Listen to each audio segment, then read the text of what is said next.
नींद से जागने के बाद मैंने पाया कि मैं एक बहुत ही खूबसूरत और मैच्योर औरत की बाहों में लेटा हुआ था। अपने सामने इस ब्यूटी को देखकर मैं खुद को सलाइवा निगलने से रोक नहीं पाया। तभी वो भी नींद से जाग गई। मेरे गाल पे एक हल्का सा किस करने के बाद उसने मेरे सामने ही अपने कपड़े बदलने शुरू कर दिए। उसकी फ्लॉलेस और पिंक बैग देखकर मेरा चेहरा शर्म से लाल हो गया। मैंने तुरंत अपनी आंखें बंद की और तेजी से बाथरूम की तरफ भागा, जहां मैंने ठंडे पानी से अपना चेहरा धोया ताकि अपने अंदर की रेस्टलेस फीलिंग को शांत कर सकूं। ये सब 3 दिन पहले हुई उस बारिश की वजह से था। जब मेरा रीबर्थ हुआ तो मैंने खुद को एक होमलेस छोटे लड़के के रूप में पाया, लेकिन इसके साथ ही मुझे एक नेचुरल सक्यूबस चार्म स्किल भी मिली थी। जब भी मैं अपना चार्म स्किल यूज करता, लोग मेरे लिए एक इरेजिस्टिबल अट्रैक्शन फील करते। इसीलिए जब लिन यूएवर वहां से गुजर रही थी तो वो सीधा मेरे पास आई। मुझे बारिश में भीगा हुआ देखकर उसने झुककर प्यार से पूछा, इतनी तेज बारिश में तुम घर क्यों नहीं जा रहे हो? मेरा कोई घर नहीं है। इस अनजान दुनिया को देखते हुए मेरी आवाज में उदासी थी। क्या तुम घर से भाग कर आए हो? नहीं। मैंने अपना सिर झुका लिया, समझ नहीं आ रहा था कि क्या कहूं। पर मैंने ध्यान नहीं दिया कि उस मेच्योर औरत की मुझे देखने वाली नजरें बदल चुकी थीं। छोटे भाई, तो क्या तुम मेरे साथ मेरे घर चलोगे? नहीं, मैं खुद रहने की जगह ढूंढ लूंगा। मेरे मना करने के बावजूद वो आगे बढ़ी और उसने मेरी कलाई पकड़ ली। हमारे साइज में फर्क होने के कारण मैं आगे की तरफ झुका और सीधा उसकी नर्म बाहों में जा गिरा। मेरे भीगे हुए कपड़े उसकी ड्रेस से पूरी तरह चिपक गए थे, पर उस औरत को इस बात से कोई प्रॉब्लम नहीं थी कि वो भी भीग रही है। उसने मुझे उठाया और सीधा अपनी कार की तरफ चल पड़ी। आखिर में कार एक लग्जरियस मैंशन के सामने रुकी। उसने मुझे पैसेंजर सीट से एक प्रिंसेस कैरी में उठाया और मेरे पास उसकी नर्म बाहों का एहसास लेने के अलावा कोई चॉइस नहीं थी। कैसा लगा? मेरा घर बड़ा है ना, तुम्हें यहाँ रहने में बिल्कुल प्रॉब्लम नहीं होगी। उस मैच्योर औरत ने बड़ा सा दरवाजा खोला और मुझे, जो अभी भी भीगा हुआ था, अंदर ले आई। सिस्टर लिन, क्या अब आप मुझे नीचे उतार सकती हैं? उसके हाथ और कसने लगे और उसकी पूरी बॉडी मेरे और करीब आने लगी। उस औरत की फेंट सेंट महसूस करते हुए मैंने जल्दी से अपनी बात सुधारी। सिस्टर लिन, गुड बॉय शाओ की, ये हुई ना बात।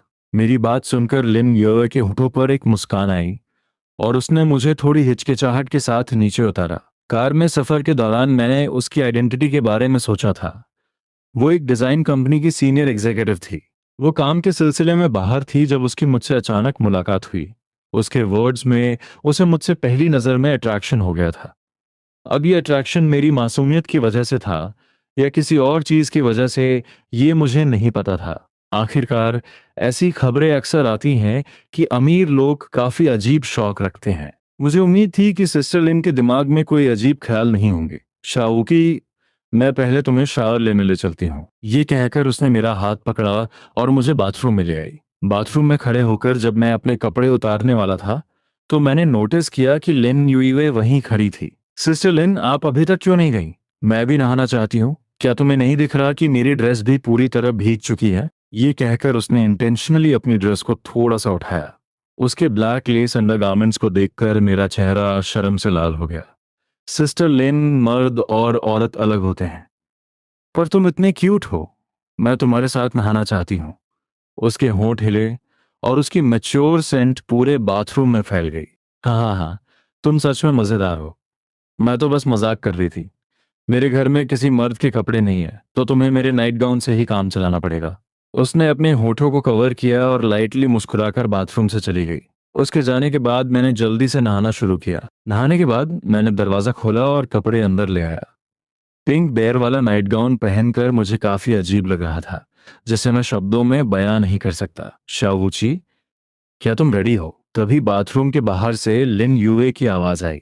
सिस्टर लिन, थोड़ी देर रुकिए, मैं अभी तक रेडी नहीं हूं। मैंने जल्दी से जवाब दिया, पर तभी डोर हैंडल घूमा और लिन यूए की फिगर मेरे सामने आ गई। तुमने तो पहले ही पहन लिया है, झूठ बोलते हो। लिन यूए थोड़ी झूठी नाराजगी के साथ कहा। एक मैच्योर औरत का इस तरह से प्लेफुल होना किसी भी एडल्ट मर्द के लिए बहुत अट्रैक्टिव होता है, और मैं भी इससे बच नहीं सका।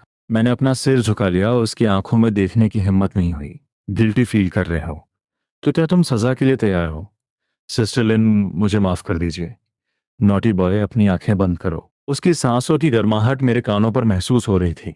इस टॉपिक को जल्दी खत्म करने के लिए मैंने अपनी आंखें बंद कर लीं। सच में एक गुड बॉय। अगले ही सेकंड एक सॉफ्ट चू की आवाज आई। सिस्टर लिन, आप। मैं इतना हैरान था कि मेरे पास बोलने के लिए शब्द नहीं थे। हालांकि हम पहली बार मिले थे, पर हमारी इंटीमेसी कुछ ज्यादा ही जल्दी बढ़ रही थी। शाओची, मैं बहुत खुश हूँ। अब जल्दी से बाहर जाओ, मुझे नहाना है। मैं बहुत कुछ पूछना चाहता था। इतने बड़े मैंशन में क्या दूसरा बाथरूम नहीं था? उसकी हाई स्पिरिट्स देखकर मुझे लगा अगर मैंने कुछ पूछा तो शायद कुछ अजीब हो जाएगा। तो सिस्टर लिन, मैं अपने गंदे कपड़े बाहर ले जाता हूँ। नहीं, उन्हें यहीं रहने दो, मैं बाद में उन्हें धो दूंगी। लिन युएवे ने पास रखी वॉशिंग मशीन की तरफ इशारा किया। अपना फैसला बदलने का कोई इरादा नहीं दिखाया। ठीक है। मैं बाथरूम से बाहर आया और लिविंग रूम के सोफा पर शांति से बैठ गया। तभी फ्रंट डोर अचानक खुला। एक स्कूल यूनिफॉर्म पहने लड़की अंदर आई। तुम कौन हो? तुम मेरे घर में क्या कर रहे हो? लड़की को फोन निकालकर पुलिस को कॉल करते देख मैं जोर से चिल्लाया, रुको, रुको। मैं कोई चोर नहीं हूं, मुझे लिन यूएस सड़क से लेकर आई हैं। अगर मैं पुलिस के पास गया तो मेरी इलीगल आइडेंटिटी सामने आ जाएगी। तुम मेरी मॉम को जानते हो? मैंने तेजी से हाँ में सिर हिलाया। ठीक है, तो मेरे साथ आओ। वो अपनी लंबी वाइट स्टॉकिंग लेग्स के साथ चलती हुई आई और मुझे सोफा पर ले आई। बताओ, तुम मेरी मॉम को कैसे जानते हो? मैंने चुपके से लड़की को ऑब्जर्व किया और अपनी स्किल यूज की। उसका टैग था काम, शार्प टंग्ड, पर क्यूट जानवरों के आगे बेबस। लड़की की नजरों के सामने मैंने उसे धीरे धीरे पूरी कहानी सुनाई। मेरी कहानी सुनने के बाद लिन योन ने थोड़ी सी फ्राउन की, मुझे डाउटफुल नजरों से देखती रही और कुछ नहीं बोली। अगर तुम्हें अभी भी यकीन नहीं है तो तुम अपनी मॉम के बाथरूम से आने का वेट कर सकती हो। जरूरत नहीं है, क्योंकि मेरी मॉम ने ऐसा किया है तो ठीक है। और मुझे ये बताओ, तुमने इस तरह के कपड़े क्यों पहने हुए हैं? शुरू में तो मुझे लगा तुम कोई अजीब इंसान हो जिसे क्रॉस ड्रेसिंग पसंद है। ओह माय गॉड, अब मुझे समझ आया कि उसके शार्प टन का क्या मतलब था। मेरे कपड़े बारिश में भीग गए थे, तो सिस्टर लिन ने मुझे ये नाइट गाउन पहनने को दिया। दोबारा अपनी मॉम का नाम सुनकर लिन यूर अचानक मेरी तरफ झुकी। तुम क्या कर रही हो? लिन यूर ने मेरी घबराहट को कंप्लीटली इग्नोर किया। उसकी शार्प नाक मेरे आसपास सूंघने लगी। बिल्कुल ठीक। उसकी आंखों में एक चमक आई। उसे पहले से लग रहा था कि इस लड़के की सेंट उसे अट्रैक्ट कर रही थी। मुझे नहीं पता था कि उसके दिमाग में क्या चल रहा है उस वक्त। मैं बस पीछे हटना चाहता था। क्या ठीक है? पर इससे पहले कि मैं पीछे हट पाता, मेरा बैलेंस बिगड़ा और मैं सोफा पे गिर गया। अचानक एक जोड़ी कोमल हाथों ने मेरा सिर दोनों तरफ से पकड़ लिया। फिर लिन योर डायरेक्टली मेरे सीने पर बैठ गई। वो मुझे ऊपर से घूरते हुए देख रही थी। तुमने किसका नाइट गाउन पहना है? मुझे नहीं पता। क्या तुम गिल्टी फील कर रहे हो? नहीं, मैं गिल्टी फील नहीं कर रहा, बस थोड़ा ऑकवर्ड लग रहा है। ये छोटी सी कॉन्वर्जेशन मुझे एक सदी जैसी लंबी लगी। तो क्या तुम चाहते हो कि मैं तुम्हें छोड़ दूं? लिन यूअर अभी भी मुझ पर दबाव डाल रही थी। हालांकि उसकी चेस्ट उसकी मॉम की कंपैरिजन में बिल्कुल फ्लैट थी। हाँ, मैं यही चाहता था कि लिन यूअर जल्दी से मेरे ऊपर से हट जाए। तो मुझे सिस्टर कहो और मैं तुम्हें छोड़ दूंगी। ये थोड़ा अजीब होगा ना, मैं उसकी मॉम को सिस्टर कहता हूँ और अब उसे भी सिस्टर कहो। ये सब कितना मैसी है। जल्दी कहो, जल्दी। मेरे और मेरी मॉम के बीच रिलेशन हमारी अपनी बात है। लिन्योर ने मुझे सोचने का कोई मौका नहीं दिया और डोमिनेंटली मेरे ऊपर बैठी रही। माँ और बेटी की पर्सनालिटी बिल्कुल एक जैसी थी। Sister Yuer. जैसे ही मैंने ये कहा, लिन यूआर के होठों पर एक मुस्कान आ गई। जब से वो अंदर आई थी मैंने उसे पहली बार मुस्कुराते हुए देखा था। तुम दोनों क्या कर रहे हो? लिन यूए बाथरूम से बाहर आई तो उसने देखा कि उसकी बेटी एक लड़के के साथ ऐसी अजीब पोजीशन में है। इससे उसके अंदर अचानक एक अनकंफर्टेबल सी फीलिंग आई। मॉम। लिन यूअर ने ऊपर देखकर कैजुअली उन्हें ग्रीट किया और मेरे ऊपर दबाव बनाए रखी। लिन यूअर के आने से भी वो नहीं रुकी। यूअर, जल्दी से उठो, वूकी को ऑकवर्ड फील हो रहा होगा। मॉम, क्या आप चाहती हैं कि मैं वूकी को छोड़ दूं? इस तरह से तुम उसे डरा दोगी। माँ बेटी का आपस में बात करने का तरीका मुझे जो उनके नीचे दबा हुआ था बहुत अजीब लग रहा था। ठीक है। दूसरी तरफ टर्न करके लिन यूर की मुझे देखने वाली नजरें फिर से काम हो गई थीं। यूर, तुम वुकी में इतनी इंटरेस्टेड क्यों हो? एक माँ के रूप में वो अपनी बेटी की पर्सनालिटी जानती थी। वो नॉर्मली काफी कोल्ड और डिटैच थी। बहुत कम ही स्ट्रेंजर्स से मिलती थी। अपनी बेटी को किसी ऑपोजिट सेक्स से इस तरह रिएक्ट करते देख वो पहली बार थी, खास तौर पे किसी वो जैसे ऑपोजिट सेक्स के साथ। लिन यूर मेरी पहनी हुई नाइट गाउन को घूर रही थी। मॉम, क्या आप खुद इंटरेस्टेड नहीं है? आपने उसे अपना नाइट गाउन पहनने दिया। ये बस टेम्पररी है, कल मैं इसके लिए नए कपड़े लाऊंगी। मुझे बस इसके सेंट में क्यूरियोसिटी थी जो मुझे अट्रैक्ट कर रही थी। मैंने उनकी बात को बीच में काटा। सच कहूं तो इसकी कोई जरूरत नहीं है। सुबह होते ही मैं चला जाऊंगा। मैं आप लोगों को और परेशान नहीं करना चाहता। नहीं। मेरे शब्दों ने माँ बेटी दोनों को एक साथ मनाने पर मजबूर कर दिया। तुम जाना क्यों चाहते हो? क्या तुम्हें सिस्टर से प्रॉब्लम है? उन्होंने मुझे बोलने का मौका ही नहीं दिया। काफी देर हो चुकी है, पहले डिनर कर लेते हैं। मैं कल तुम्हारे आइडेंटिटी का इशू सॉर्ट कर दूंगी। डिनर के बाद मैं ग्राउंड फ्लोर के गेस्ट रूम के बेड पर गिर गया। सेकेंड फ्लोर पर माँ बेटी के बेडरूम्स और एक एक्स्ट्रा कमरा था। लिन यूया ने इंसिस्ट किया कि मैं वहां रुकूं, पर आखिर में मैंने ग्राउंड फ्लोर चुना। अनजान सीलिंग को देखते हुए मैं एहसास किए बिना ना रह सका। आज का दिन सच में किसी सपने जैसा था।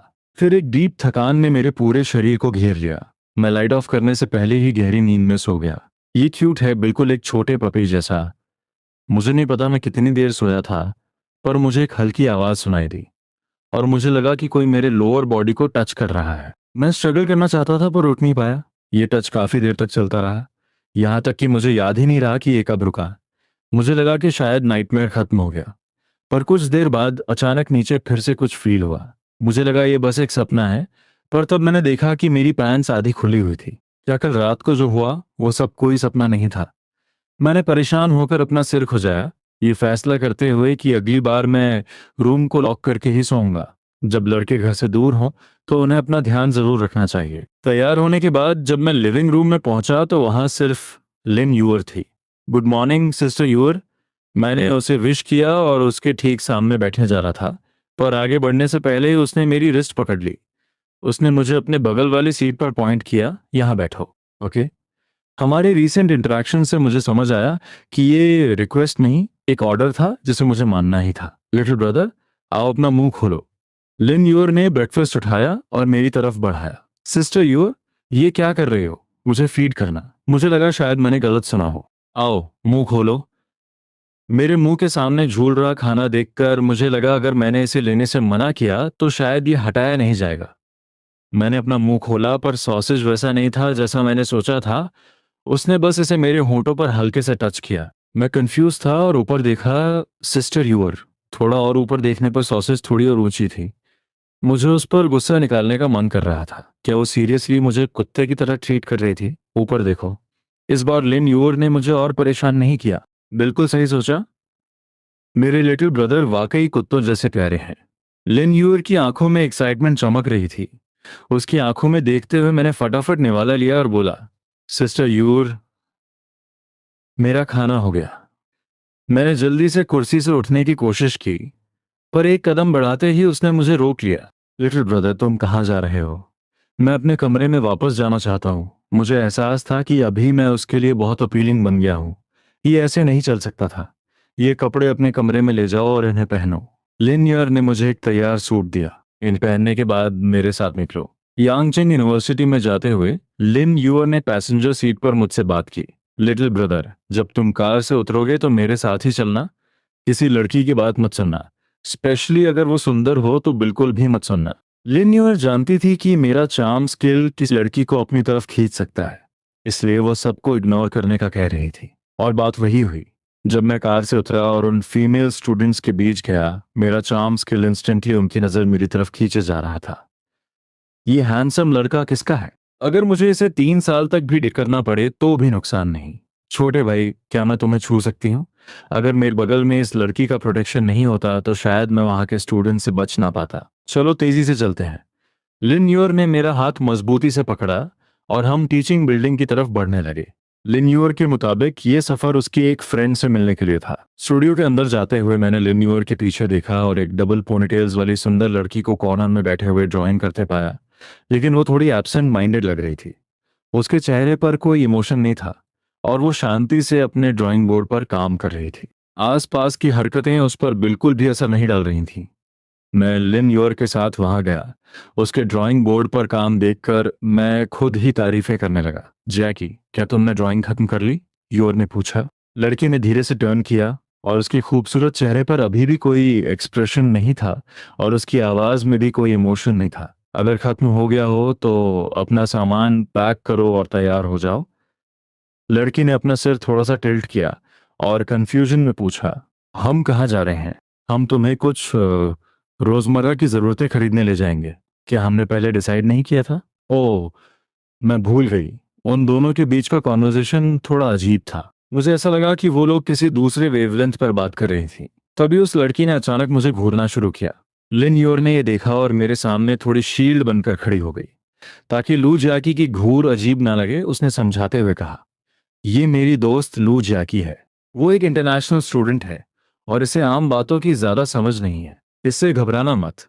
मुझे क्यूरियोसिटी थी कि लू जियाकी के लेबल क्या थे, इसलिए मैंने अपनी स्किल ट्रिगर की। Queueless, dependent, loves cute animals. Queueless का लेबल देखकर मुझे समझ आया कि वो क्यों थोड़ी डिटैच्ड लग रही थी। डिपेंडेंट लेबल का मतलब हो सकता था कि उसका नेचर थोड़ा डिमांडिंग था और इसे किसी केयर करने वाले की जरूरत थी। और आखिर में क्यूट एनिमल से प्यार वाली बात, ये मुझे कुछ अनईजी फील करा रही थी। इसके बारे में और सोचने से पहले लू जाकी अचानक बोल पड़ी, यूर, ये कौन है? इसका नाम वुकी है, मेरा छोटा भाई। मैं फॉरवर्ड स्टेप करके बोला, क्योंकि तुम लिन योर की फ्रेंड हो मैं तुम्हें सिस्टर कह सकता हूँ। हेलो सिस्टर जाकी। वुकी, मुझे तुम पसंद हो। मैं कंप्लीटली शॉक्ड रह गया। लिन योर के एक्सप्रेशंस कॉम्प्लेक्स हो गए थे। एक उसकी फ्रेंड थी और दूसरी मैं। और ये पहली बार था जब लिन यूअर ने लू जियाकी को इतनी एक्टिव देखा था। जब वो दोनों शॉक में थीं, लू जियाकी वापस अपने ड्राइंग बोर्ड पर गई और तेजी से एक ह्यूमन फिगर स्केच किया।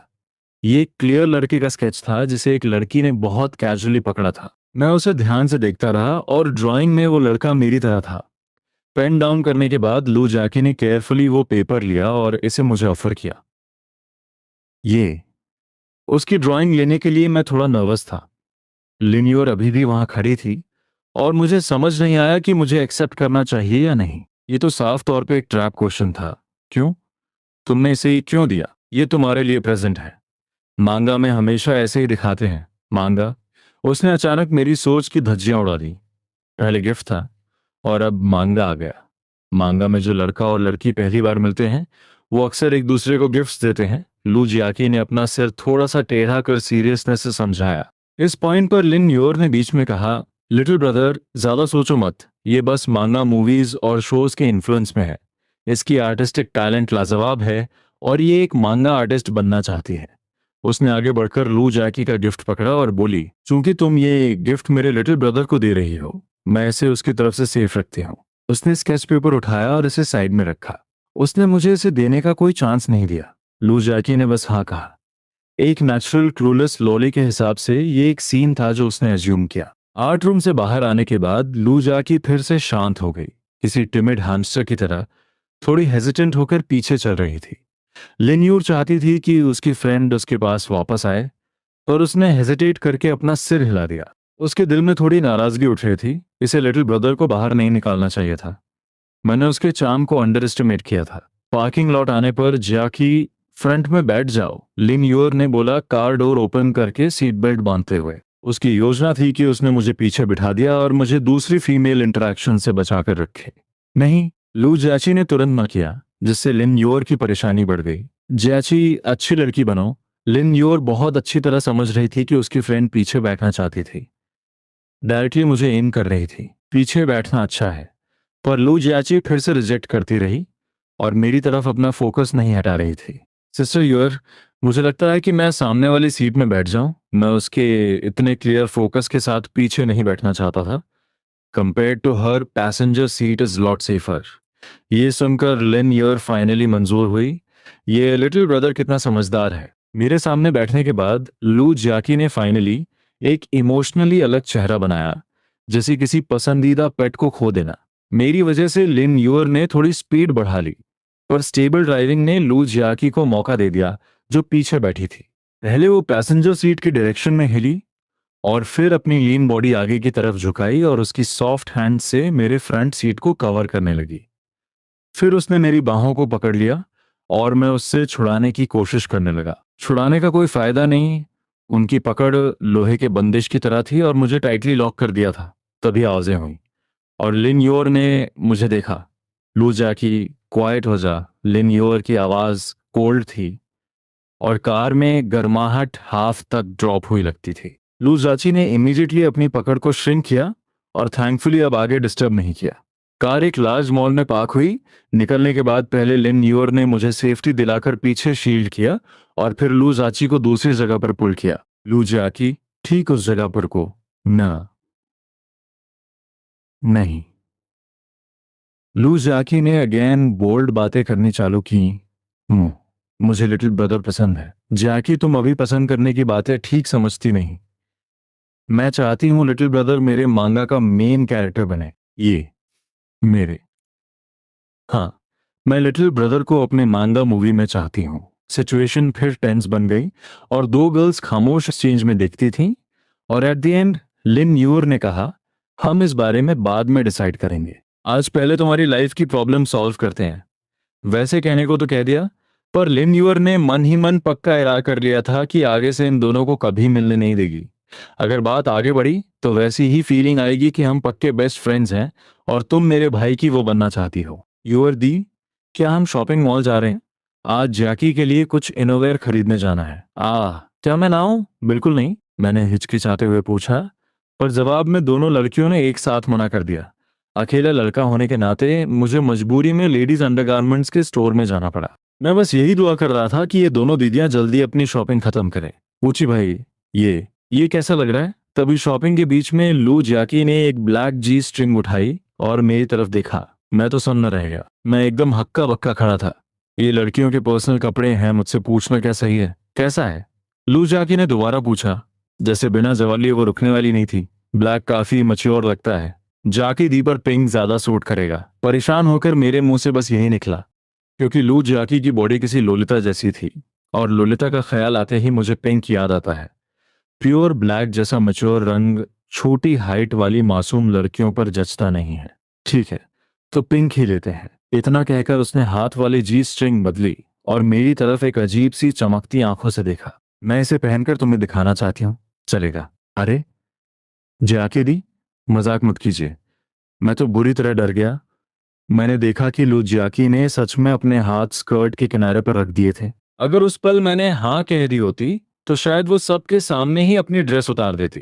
वाकई लिन यूर सही कहती थी कि इसमें कॉमन सेंस की कमी है। पब्लिक प्लेस में एक पल में कपड़े उतारने की बात, ऐसा कोई पागल ही कर सकता है। जाकी, इसे जल्दी रखो, घर जाकर तसल्ली से पहनकर देखना, लिन यूर ने ठंडे स्वर में कहा। हालांकि वो अपनी सहेली की ऐसी हरकतों की आदी थी, पर बात जब मुझसे जुड़ी हो तो उसका ब्लड प्रेशर बढ़ने लगता था। घर पर मुझे पहनाने वाला कोई नहीं है, भूल गई? तुम्हारे घर वाले बाहर गए हैं। लिन यूर ने अपना सिर पकड़ लिया। इसीलिए मैं चाहती हूं कि भाई मुझे पहनाने में मदद करे। लूजिया की उम्मीद भरी नजरों से मुझे देख रही थी। उसके घर वालों को वादा किया था कि एक हफ्ते उसका ख्याल रखेंगे, इसलिए आखिर में उसे घर ले जाना ही पड़ा। दोनों को ऊपर छोड़कर मैं बेदम होकर सोफा पर गिर पड़ा। पर अभी चैन की सांस ली ही थी कि एक जोड़ी हाथों ने मेरी आंखों को ढक लिया। बूझो तो मैं कौन हूं? एक मैच्योर औरत की आवाज।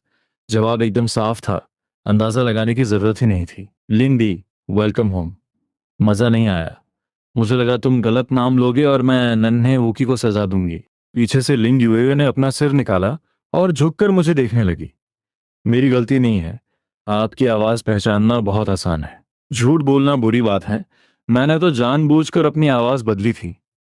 इतना कहकर उसने अपने हाथ मेरे गले में डाल दिए। अच्छी आवाज के साथ साथ उन पर से आती खुशबू। ये तो चीटिंग है। जो बच्चे चीटिंग करते हैं उन्हें सजा मिलनी चाहिए। इससे पहले कि मैं आपा खो देता, लिंग युवा रुकी और अपना चेहरा ऊपर ले आई। पीछे से झुकने का उसका अंदाजा देखकर मानना पड़ेगा कि उसकी फ्लेक्सिबिलिटी कमाल की थी। लिंग युवा अपनी नाक से मुझे सूंघने लगी। फिर उसने पूरे यकीन के साथ कहा, तुम्हारे जिस्म से युवर के अलावा किसी और औरत की महक आ रही है। ये कौन सी जादुई शक्ति है भाई? मुझे खुद कुछ महसूस नहीं हो रहा।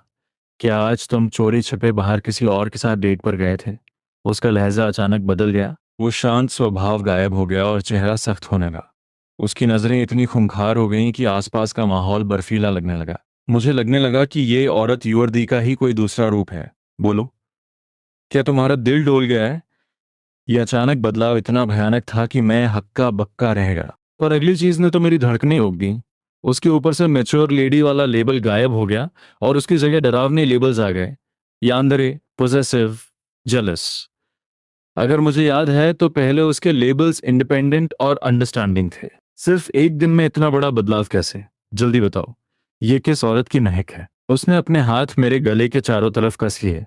उसके होठों पर एक डरावनी मुस्कान थी। वो जाकी दी थी। जाकी दी कौन है? क्या नन्हे वुकी अब अपनी दीदी से ऊब गए हैं और कोई नई ढूंढ ली है?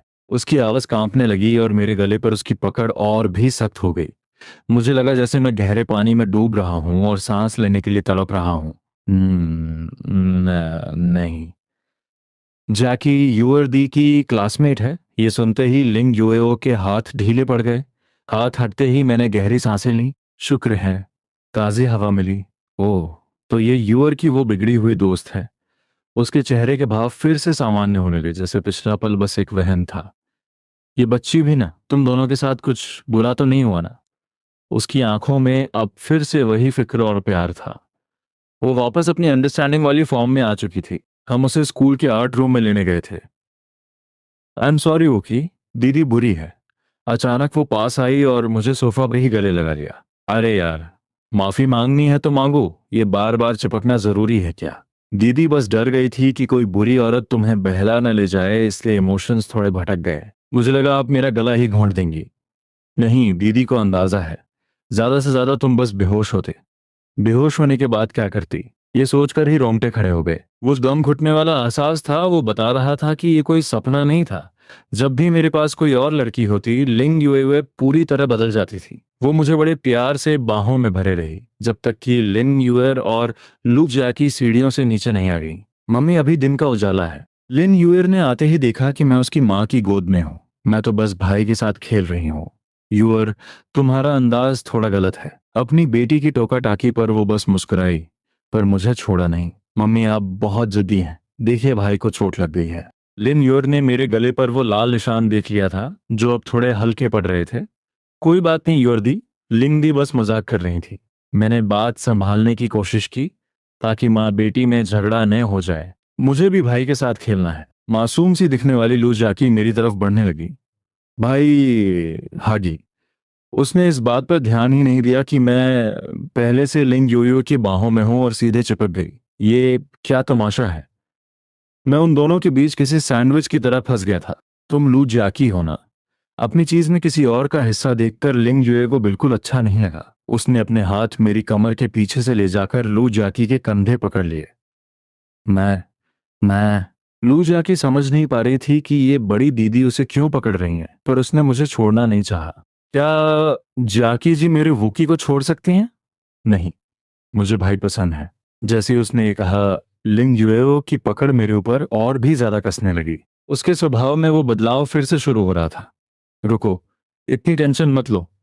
मैंने तुरंत अपना दांव चला और लिंग दी को गुदगुदी करने लगा। वो की रुको। इस मौके का फायदा उठाकर मैं उन दोनों की पकड़ से आजाद हो गया। इस वक्त सिर्फ लिन यूअर के पास खड़ा होना ही सबसे सेफ था। लिन यूअर ने मुझे अपने पीछे छुपा लिया और उन दोनों की नजरों से दूर कर दिया। बदमाश, मुझे गुदगुदी की। आजाद होने के बाद भी लिंग यूओ गुस्सा नहीं थी, बल्कि उसके गालों पर एक हल्की सी लाली छा गई थी। जब लगा कि दोनों शांत हो गई हैं, तब मैं यू और दी के पीछे से निकला।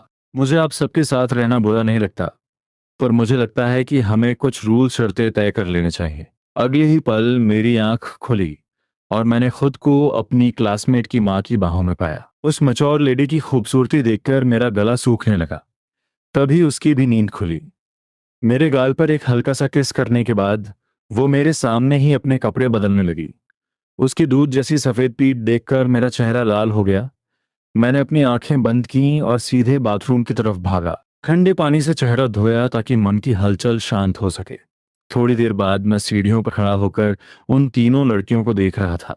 मुझे आप सबके साथ रहना पसंद है, पर 3 शर्तें जरूरी हैं। कैसी शर्तें? तीनों का ध्यान मेरी तरफ खिंच गया। पहली शर्त, ये गले लगने वाली बात। अब से हर इंसान दिन में सिर्फ एक बार गले लगा सकता है। एक बार तो बहुत कम है। इससे पहले कि मैं बात पूरी करता, लिंग योयो ने विरोध कर दिया। तो दीदी को दिन में कितनी बार चाहिए? मुझे सोचने दो। कम से कम 4, 5, 6, नहीं, कम से कम 8 बार। वो ऐसे मोल भाव कर रही थी जैसे बाजार में खड़ी हो। जैसा भाई ने कहा, दिन में एक ही बार ठीक है। ये लिन यूअर थी। हालांकि वो खुद भी मुझे हर पल बाहों में रखना चाहती थी, पर अपनी माँ पर लगाम कसना ज़्यादा ज़रूरी था। वो नहीं चाहती थी कि आगे चलकर माँ कुछ ज़्यादा ही ओवर कर दे। अपनी माँ को वो अच्छे से जानती थी। यूर, तुम बहुत सख्त हो। लू जाची ने भी अपनी सहमति में सिर हिलाया। दूसरी शर्त, कोई भी फिजिकल कांटेक्ट करने से पहले मेरी परमिशन लेनी होगी। मुझे सबसे ज्यादा डर लिंग युएवो और लू जाची के अचानक हमलों से लगता था। अगर मुझे पहले से पता होगा तो कम से कम मैं तैयार रहूंगा। ठीक है, लिंग युए ने इस बार मना नहीं किया। उसे अपनी खूबसूरती पर पूरा भरोसा था। तीसरी शर्त, सब प्यार से रहेंगे। मेरे चक्कर में आपस में कोई झगड़ा नहीं होगा। ये शर्त खास तौर पे लिंग युएओ के लिए थी, क्योंकि उसका मूड स्विंग दूसरों के लिए दहशत बन सकता था। अगर ऐसी बात है तो दीदी एग्री करती है। अब मैं डिनर बनाने जाती हूँ। इतना कहकर वो किचन की तरफ चली गई। उसे समझ आ गया था कि मुझे ज्यादा फोर्स करना ठीक नहीं है। थैंक यू, यू आर दी। अगर वो साथ न देती तो ये शर्तें कभी पास नहीं होती। ठीक है भाई, अब मेरी बारी है। दिन का वो एक हग। इतना कहकर उसने अपनी बाहें फैला दी। यू और दी को गले लगाकर मुझे सुकून मिला। अब कम से कम फालतू के पछड़ों से छुटकारा मिलेगा। रात के वक्त उन शर्तों के बाद अचानक एक नया लेबल सामने आया, पर मुझे लगा जैसे मुझे प्लेबॉय जैसा दिखा रहा है। मंडे की सुबह जब मेरी नींद खुली तो दिमाग में एक आवाज गूंजी, न्यू स्किल हासिल की, हिप्नोसिस सम्मोहन। मुझे तब एहसास हुआ कि मेरी स्किल्स हर मंडे रिफ्रेश होती हैं। कल रात जल्दी सोने की वजह से मैं चेक करना भूल गया था। मुझे लगा था कि लेबल रिकॉग्निशन ही काफी खतरनाक है। किसी को भी प्यार में डालना या नफरत करवाना बस एक लेबल बदलने की बात थी। ये किसी विलन वाली पावर लगती थी। पर इस बार तो कुछ और ही बवाल मिला। हिप्नोसिस। इसकी डिटेल पढ़कर पता चला कि मैं किसी भी होशमंद प्राणी को पूरी तरह अपना गुलाम बना सकता हूँ। मैंने मन ही मन चैन की सांस ली। ये पावर मेरे लिए एक ब्रह्मास्त्र साबित होगी। और इसकी रेंज कितनी है, इसका असर कब तक रहता है और खत्म होने के बाद क्या होता है, ये सब मुझे टेस्ट करना था। सुबह सुबह मैं बिना किसी को जगाए घर से निकल गया। ये एक हाई क्लास इलाका था। सड़क पर दूर दूर तक कोई इंसान नहीं दिख रहा था। अब मैं पेड़ पौधों पर तो ये आजमा नहीं सकता था। काफी देर तक कोई सब्जेक्ट नहीं मिला तो मैं वापस मुड़ने ही वाला था कि तभी एक बिल्ली के रोने की आवाज आई। मैंने ऊपर देखा तो एक बड़ी सी पर्शियन कैट थी। वो मुझ पर गुर्रा रही थी। अगर पहले की बात होती तो मैं कोई डंडा उठाकर उसे भगा देता, पर अब मैं कोई मामूली इंसान नहीं था। जब सब्जेक्ट ढूंढ रहा था तब कोई मिला नहीं। अब ये खुद चलकर आई है। हिप्नोसिस एक्टिवेट कहते ही वो बिल्ली बुद्ध बन गई। बैठ जाओ, मैंने हुक्म दिया। वो सच में बैठ गई, पर भागते भागते अचानक बैठने की वजह से उसे रगड़ लगी और वो म्यो म्यो करने लगी। इधर आओ, मैंने अगला ऑर्डर दिया। वो बिना किसी भावना के मेरी तरफ आई। हाथ मिलाओ। उसने बड़े प्यार से अपना पंजा आगे बढ़ा दिया। अगर कोई राहगीर देख लेता तो उसे लगता मैं कोई बड़ा एनिमल ट्रेनर हूँ। गुड डॉग, मतलब गुड कैट। उसके सिर पर हाथ फेरते हुए मुझे इस पावर की ताकत का एहसास हुआ। ये पूरी तरह से गुलामी थी। मैं अभी और एक्सपेरिमेंट करने ही वाला था कि दूर से एक सुरीली आवाज आई, लिली, तुम कहाँ हो। एक साया मेरी तरफ भागा हुआ आया। जब वो पास आई तो मैंने देखा, ये तो एक बेहद खूबसूरत और मैच्योर औरत थी। सफेद बाल और गोरी रंगत, साफ पता चल रहा था कि वो फॉरेनर मिक्स्ड है। उसकी बॉडी बहुत ही सुडौल और आकर्षक थी। क्या ये आपकी बिल्ली है? अभी तो मैंने इसे सम्मोहित किया था और मालकिन भी आ गई। I am so sorry. Lily अजनबियों को पसंद नहीं करती। मैं इसे घर में बंद रखती हूँ। पर आज ये मौका पाकर भाग निकली। अपनी बिल्ली के बारे में वो अच्छे से जानती थी, इसलिए उसे हैरानी हुई कि ये अजनबी के साथ इतनी घुली मिली कैसे है। उसने बस यही सोचा कि शायद मैं बहुत क्यूट हूँ। सच तो ये था कि मुझे देखते ही उसके मन में भी एक अजीब सी हलचल होने लगी थी। मैंने बिल्ली के साथ खेलना बंद किया और उस औरत के लेबल्स देखे, केयरलेस, एनिमल लवर, हॉस्पिटेबल। मैंने तुम्हें यहाँ पहले कभी नहीं देखा। उस मैच्योर लेडी को मुझ में दिलचस्पी होने लगी थी। मैं थोड़े वक्त पहले ही आया हूँ। मैंने छोटा सा इंट्रो दिया ताकि वो मुझे कोई बदमाश न समझ ले। ओह, तो तुम लिन के घर पर रहते हो। मेरा नाम एलिजाबेथ मिलिया है, तुम मुझे बस मिलिया बुला सकते हो। वो मुस्कुराई। तुम उनके घर के बच्चे हो ना? यहाँ कब तक रुकोगे? उसने अचानक पूछा। उसे पहली ही नजर में मुझसे एक लगाव सा महसूस होने लगा था, जो बढ़ता ही जा रहा था। वो चाहती थी कि मुझे रोज देख सके।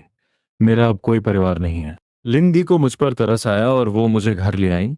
जब से लिंग जो मुझे लाई थी, उसने कभी गोद लेने, लीगल अडॉप्शन की बात नहीं की। मैंने 2 बार पूछना चाहा, पर उसने बात टाल दी। ऐसा लगता था जैसे उसके दिमाग में कुछ और ही बड़े प्लान्स चल रहे हैं। ओह, आई एम सो सॉरी, मैंने तुम्हें दुखी कर दिया। ये सब मेरी गलती है। अजीब बात थी, पहली मुलाकात थी, पर मिलिया को ऐसा लग रहा था जैसे मेरा चेहरा उसके दिल पर छप गया हो। मेरा झुका हुआ सिर देखकर उसे बहुत हमदर्दी महसूस हुई। मिलिया जी, आप ठीक तो है ना? मैंने नोटिस किया कि वो कुछ अजीब बर्ताव कर रही है। क्या ये मेरा असर था?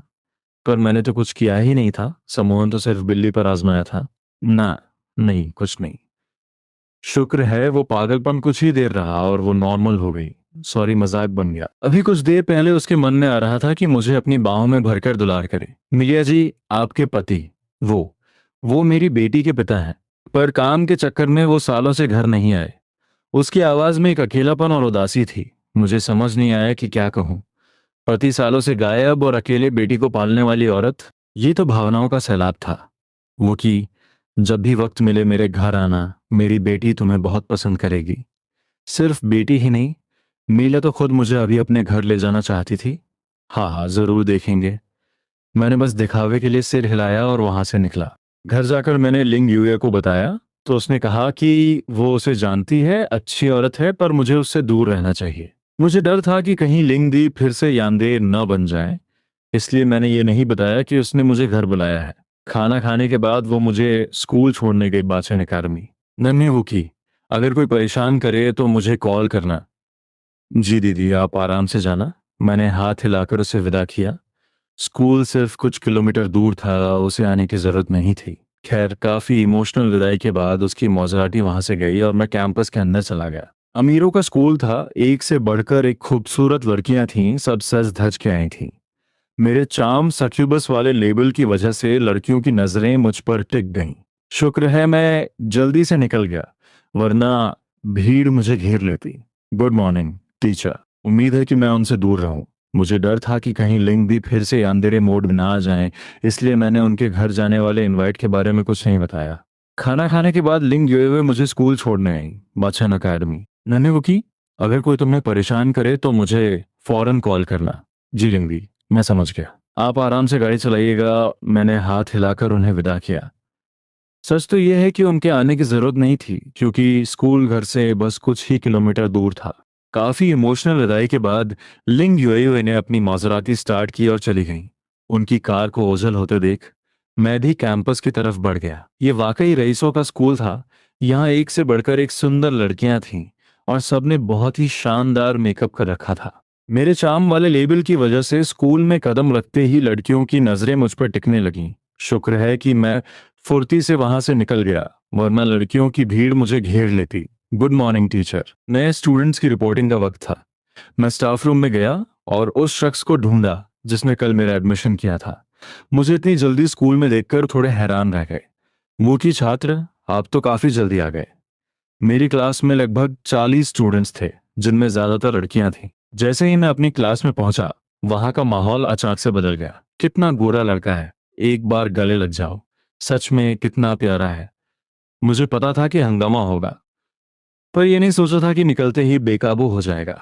मैं फुर्ती से पोडियम पर गया और अपना इंट्रो दिया। नमस्ते सबको, मेरा नाम बुकी है, मैं 18 साल का हूँ। उम्मीद है आप सब मेरा साथ देंगे।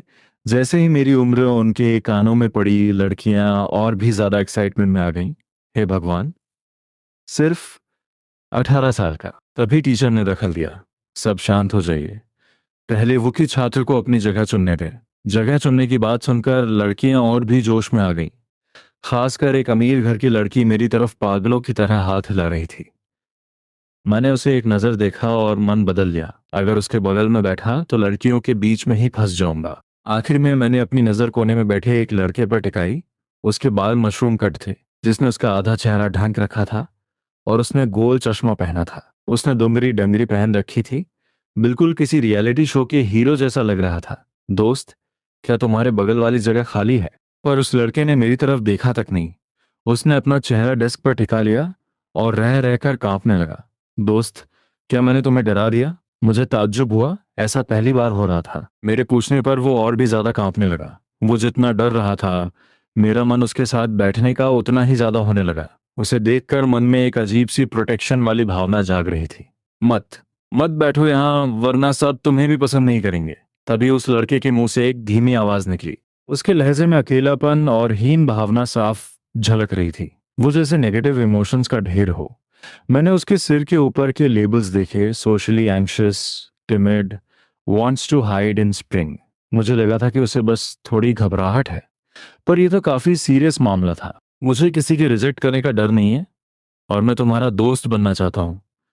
मेरा नाम वूकी है, तुमसे मिलकर खुशी हुई। मैंने मुस्कुराकर हाथ आगे बढ़ाया। मेरा नाम सुनकर वो चौंक गया। मेरा नाम बाओयू है। कितना प्यारा नाम है। मैंने हंसकर सिर हिलाया। मैंने उसका हाथ पकड़कर शेक किया। पहली बार किसी ने मेरी तारीफ की है। बाओयू ने फिर से सिर झुका लिया। उसके गाल लाल पड़ रहे थे। जैसे ही ब्रेक की घंटी बजी, बहुत सारी लड़कियां पास आ गईं। ऊकी छात्र मैं भीड़ में से एक लड़की ने अपना इंट्रो दिया। मेरा नाम तू यान है, मैं सेक्शन 3 की बिग सिस्टर लीडर हूँ। तुम नए हो इसलिए शायद जानते नहीं, पर ये लड़का बाओयू पूरी क्लास का सबसे नापसंद इंसान है। ये बात पूरी क्लास में सुनी, पर बाओयू के लिए कोई नहीं बोला। बाओयू को लगा कि ये नया दोस्त भी दूसरों की तरह उसे छोड़ देगा, पर मैंने उसे दिलासा दिया, डरो मत बाओयू। तो यान, तुम्हारी ये घटिया सोच, मैं किसके साथ बैठूं, इससे तुम्हें क्या लेना देना। तुम जैसे लोग बस दूसरों को सताना जानते हो। मैंने उन लड़कियों को ठंडी नजरों से देखा। मैंने उन लड़कियों के सिर पर साइकोपैथ और डार्क जैसे लेबल्स देखे, जिससे साफ था कि इनमें से कोई भी मासूम नहीं है। इसमें कोई शक नहीं कि बाओ की ऐसी हालत के पीछे इन लड़कियों का ही हाथ था। वूकी छात्र, तुम ये क्या कह रहे हो? हाँ, वूकी छात्र। वूची छात्र, तुम आखिर कहना क्या चाहते हो? मैं और बहस करके वक्त बर्बाद नहीं करना चाहता था, इसलिए मन ही मन हिप्नोसिस शुरू किया। सब के सब सीधे खड़े हो जाओ। एक पल में सारी लड़कियां सावधान की मुद्रा में आ गईं। अब तक जो भी घटिया काम किए हैं, सब सच सच बता दो। मेरे हुक्म देते ही पूरी क्लास में उनकी आवाजें गूंजने लगीं। सम्मोहन के असर में वो अपने सारे काले कारनामे बताने लगी। उनके पत्थर जैसे चेहरों और उन कहानियों ने पूरी क्लास में दहशत फैला दी। अब सीधे टीचर के पास जाओ और अपना जुर्म कबूल करो। मैं खुद हाथ गंदे नहीं करना चाहता था, वरना मुझ में और उनमें फर्क क्या रह जाता। क्लास के बाकी बच्चे ये सब देखकर सन्न थे। किसी की सांस लेने तक की हिम्मत नहीं हो रही थी। ये सब इतनी तेजी से बदला कि सताने वाले खुद ही सरेंडर करने चले गए। मैं सहमे हुए बावू को लेकर उन्हें स्टाफ रूम में जाते हुए देखता रहा। फिर वहां से रोने धोने और टीचर्स के गुस्से की आवाजें आने लगीं। उन लड़कियों का अंजाम आ चुका था। सबको स्कूल से निकाल रिस्ट्रिक्टेड दिया गया। जब बावू बाहर आया तो उसे सब एक सपने जैसा लग रहा था।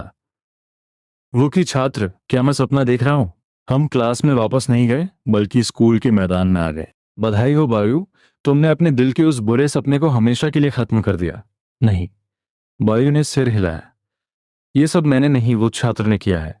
हम दोनों पूरे दिन घास पर लेटे रहे।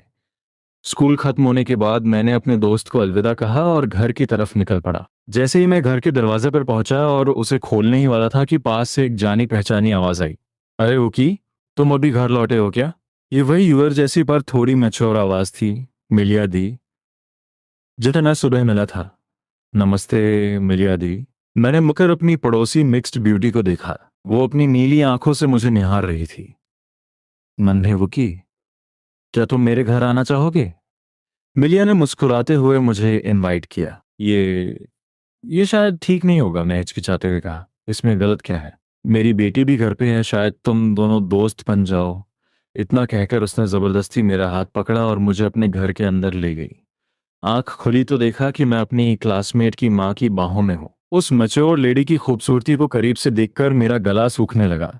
वो उठी और मेरे सामने ही कपड़े बदलने लगी। मेरी क्लासमेट ये सब देखकर नाराज नहीं हुई, बल्कि वो चाहती थी कि हम तीनों साथ सोएं।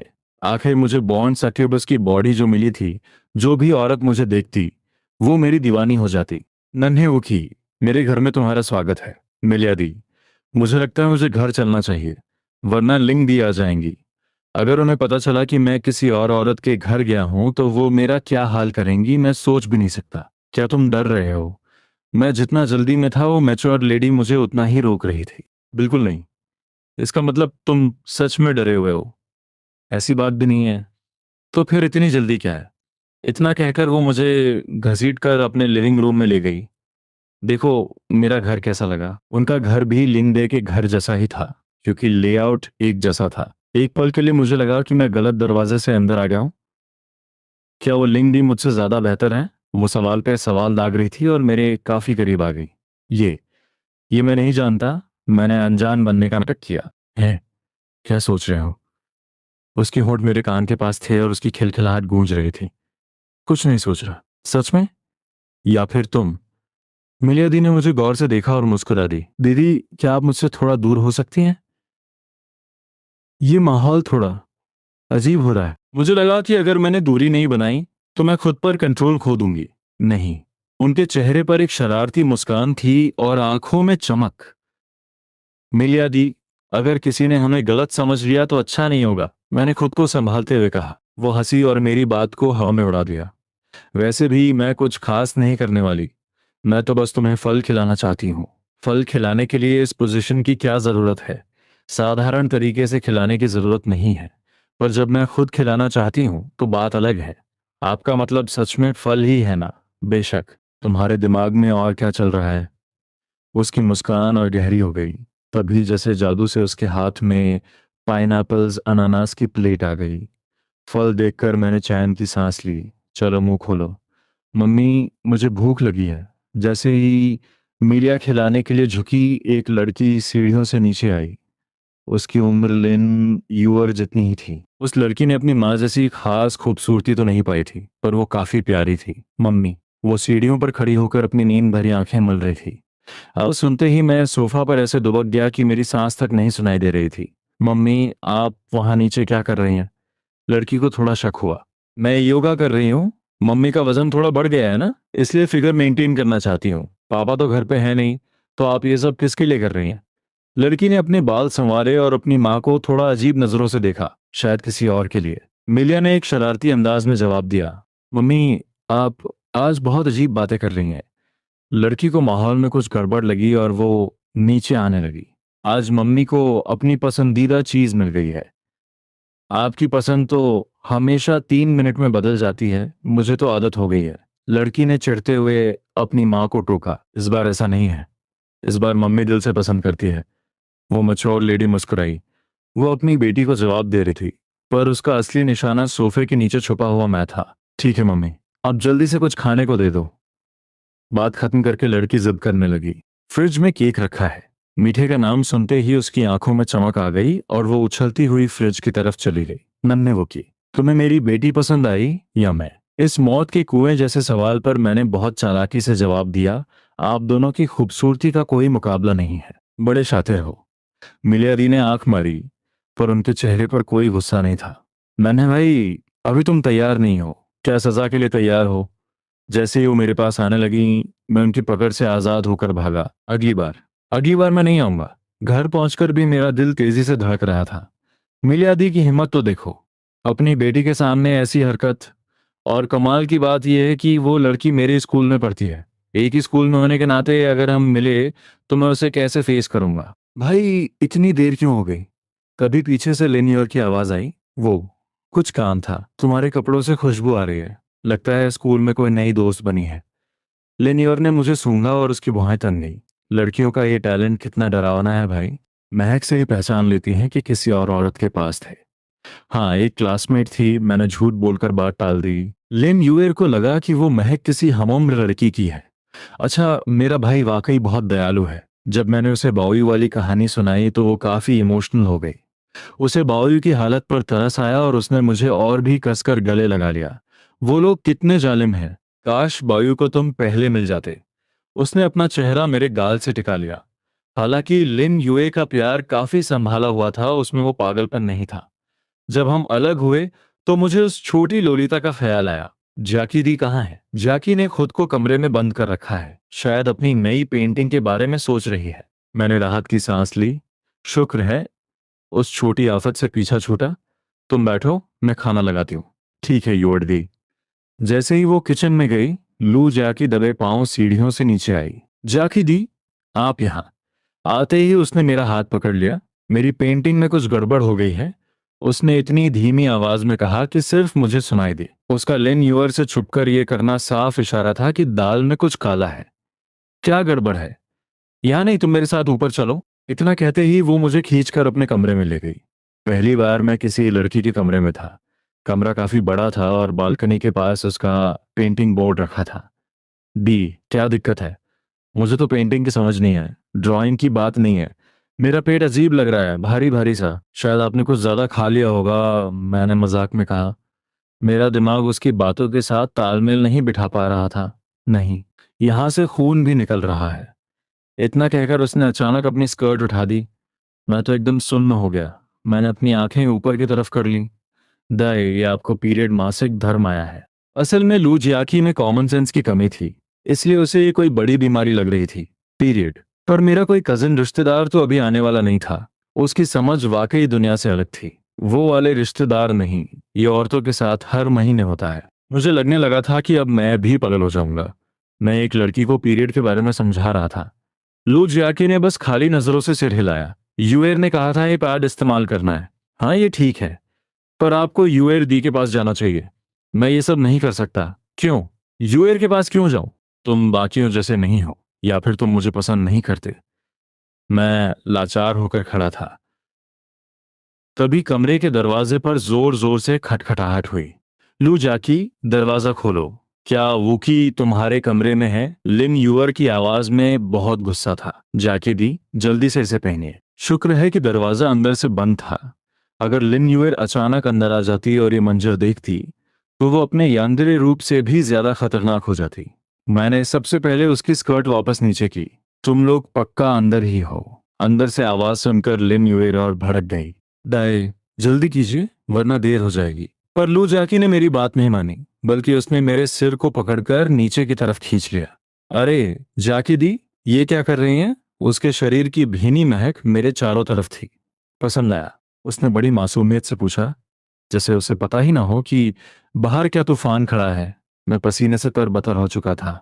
लू जाकी, दरवाजा खोलो, वरना मैं सच में गुस्सा हो जाऊंगी। दरवाजे के बाहर लिन यूएर का सब्र जवाब दे रहा था। एक मिनट, मैं खोल रहा हूं। मैं झटपट उसकी स्कर्ट से बाहर निकला, सब कुछ ठीक किया और दरवाजा खोला। लिन यूएर ठंडे चेहरे के साथ अंदर आई। पहले मुझे घूरा, फिर शक भरी नजरों से जाकी को देखा। तुम लोग यहाँ क्या कर रहे थे? कुछ नहीं दी। मैंने झूठ बोला, वरना वो यहीं फट जाती। हमने कोई बुरा काम नहीं किया। मैं तो बस भाई से कह रही थी कि ये पैड लगाने में मेरी मदद करें। लू जैकी ने बड़ी सादगी से वो पैड बाहर निकाल कर दिखा दिया। ये कोई बुरा काम नहीं है। तुम्हें सच में लड़के लड़की की मर्यादा का कुछ नहीं पता। लिन यूअर का चेहरा उतर गया।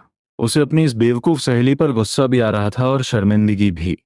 तो वो की, क्या तुमने सच में मदद की? बिल्कुल नहीं, मैंने मना कर दिया था। मैंने घबराते हुए सफाई दी और बार बार जियाकी को आंख मारी कि कुछ न बोले। भाई को पता चल गया था कि मैंने बदल लिया है, इसलिए बात आगे नहीं बढ़ी।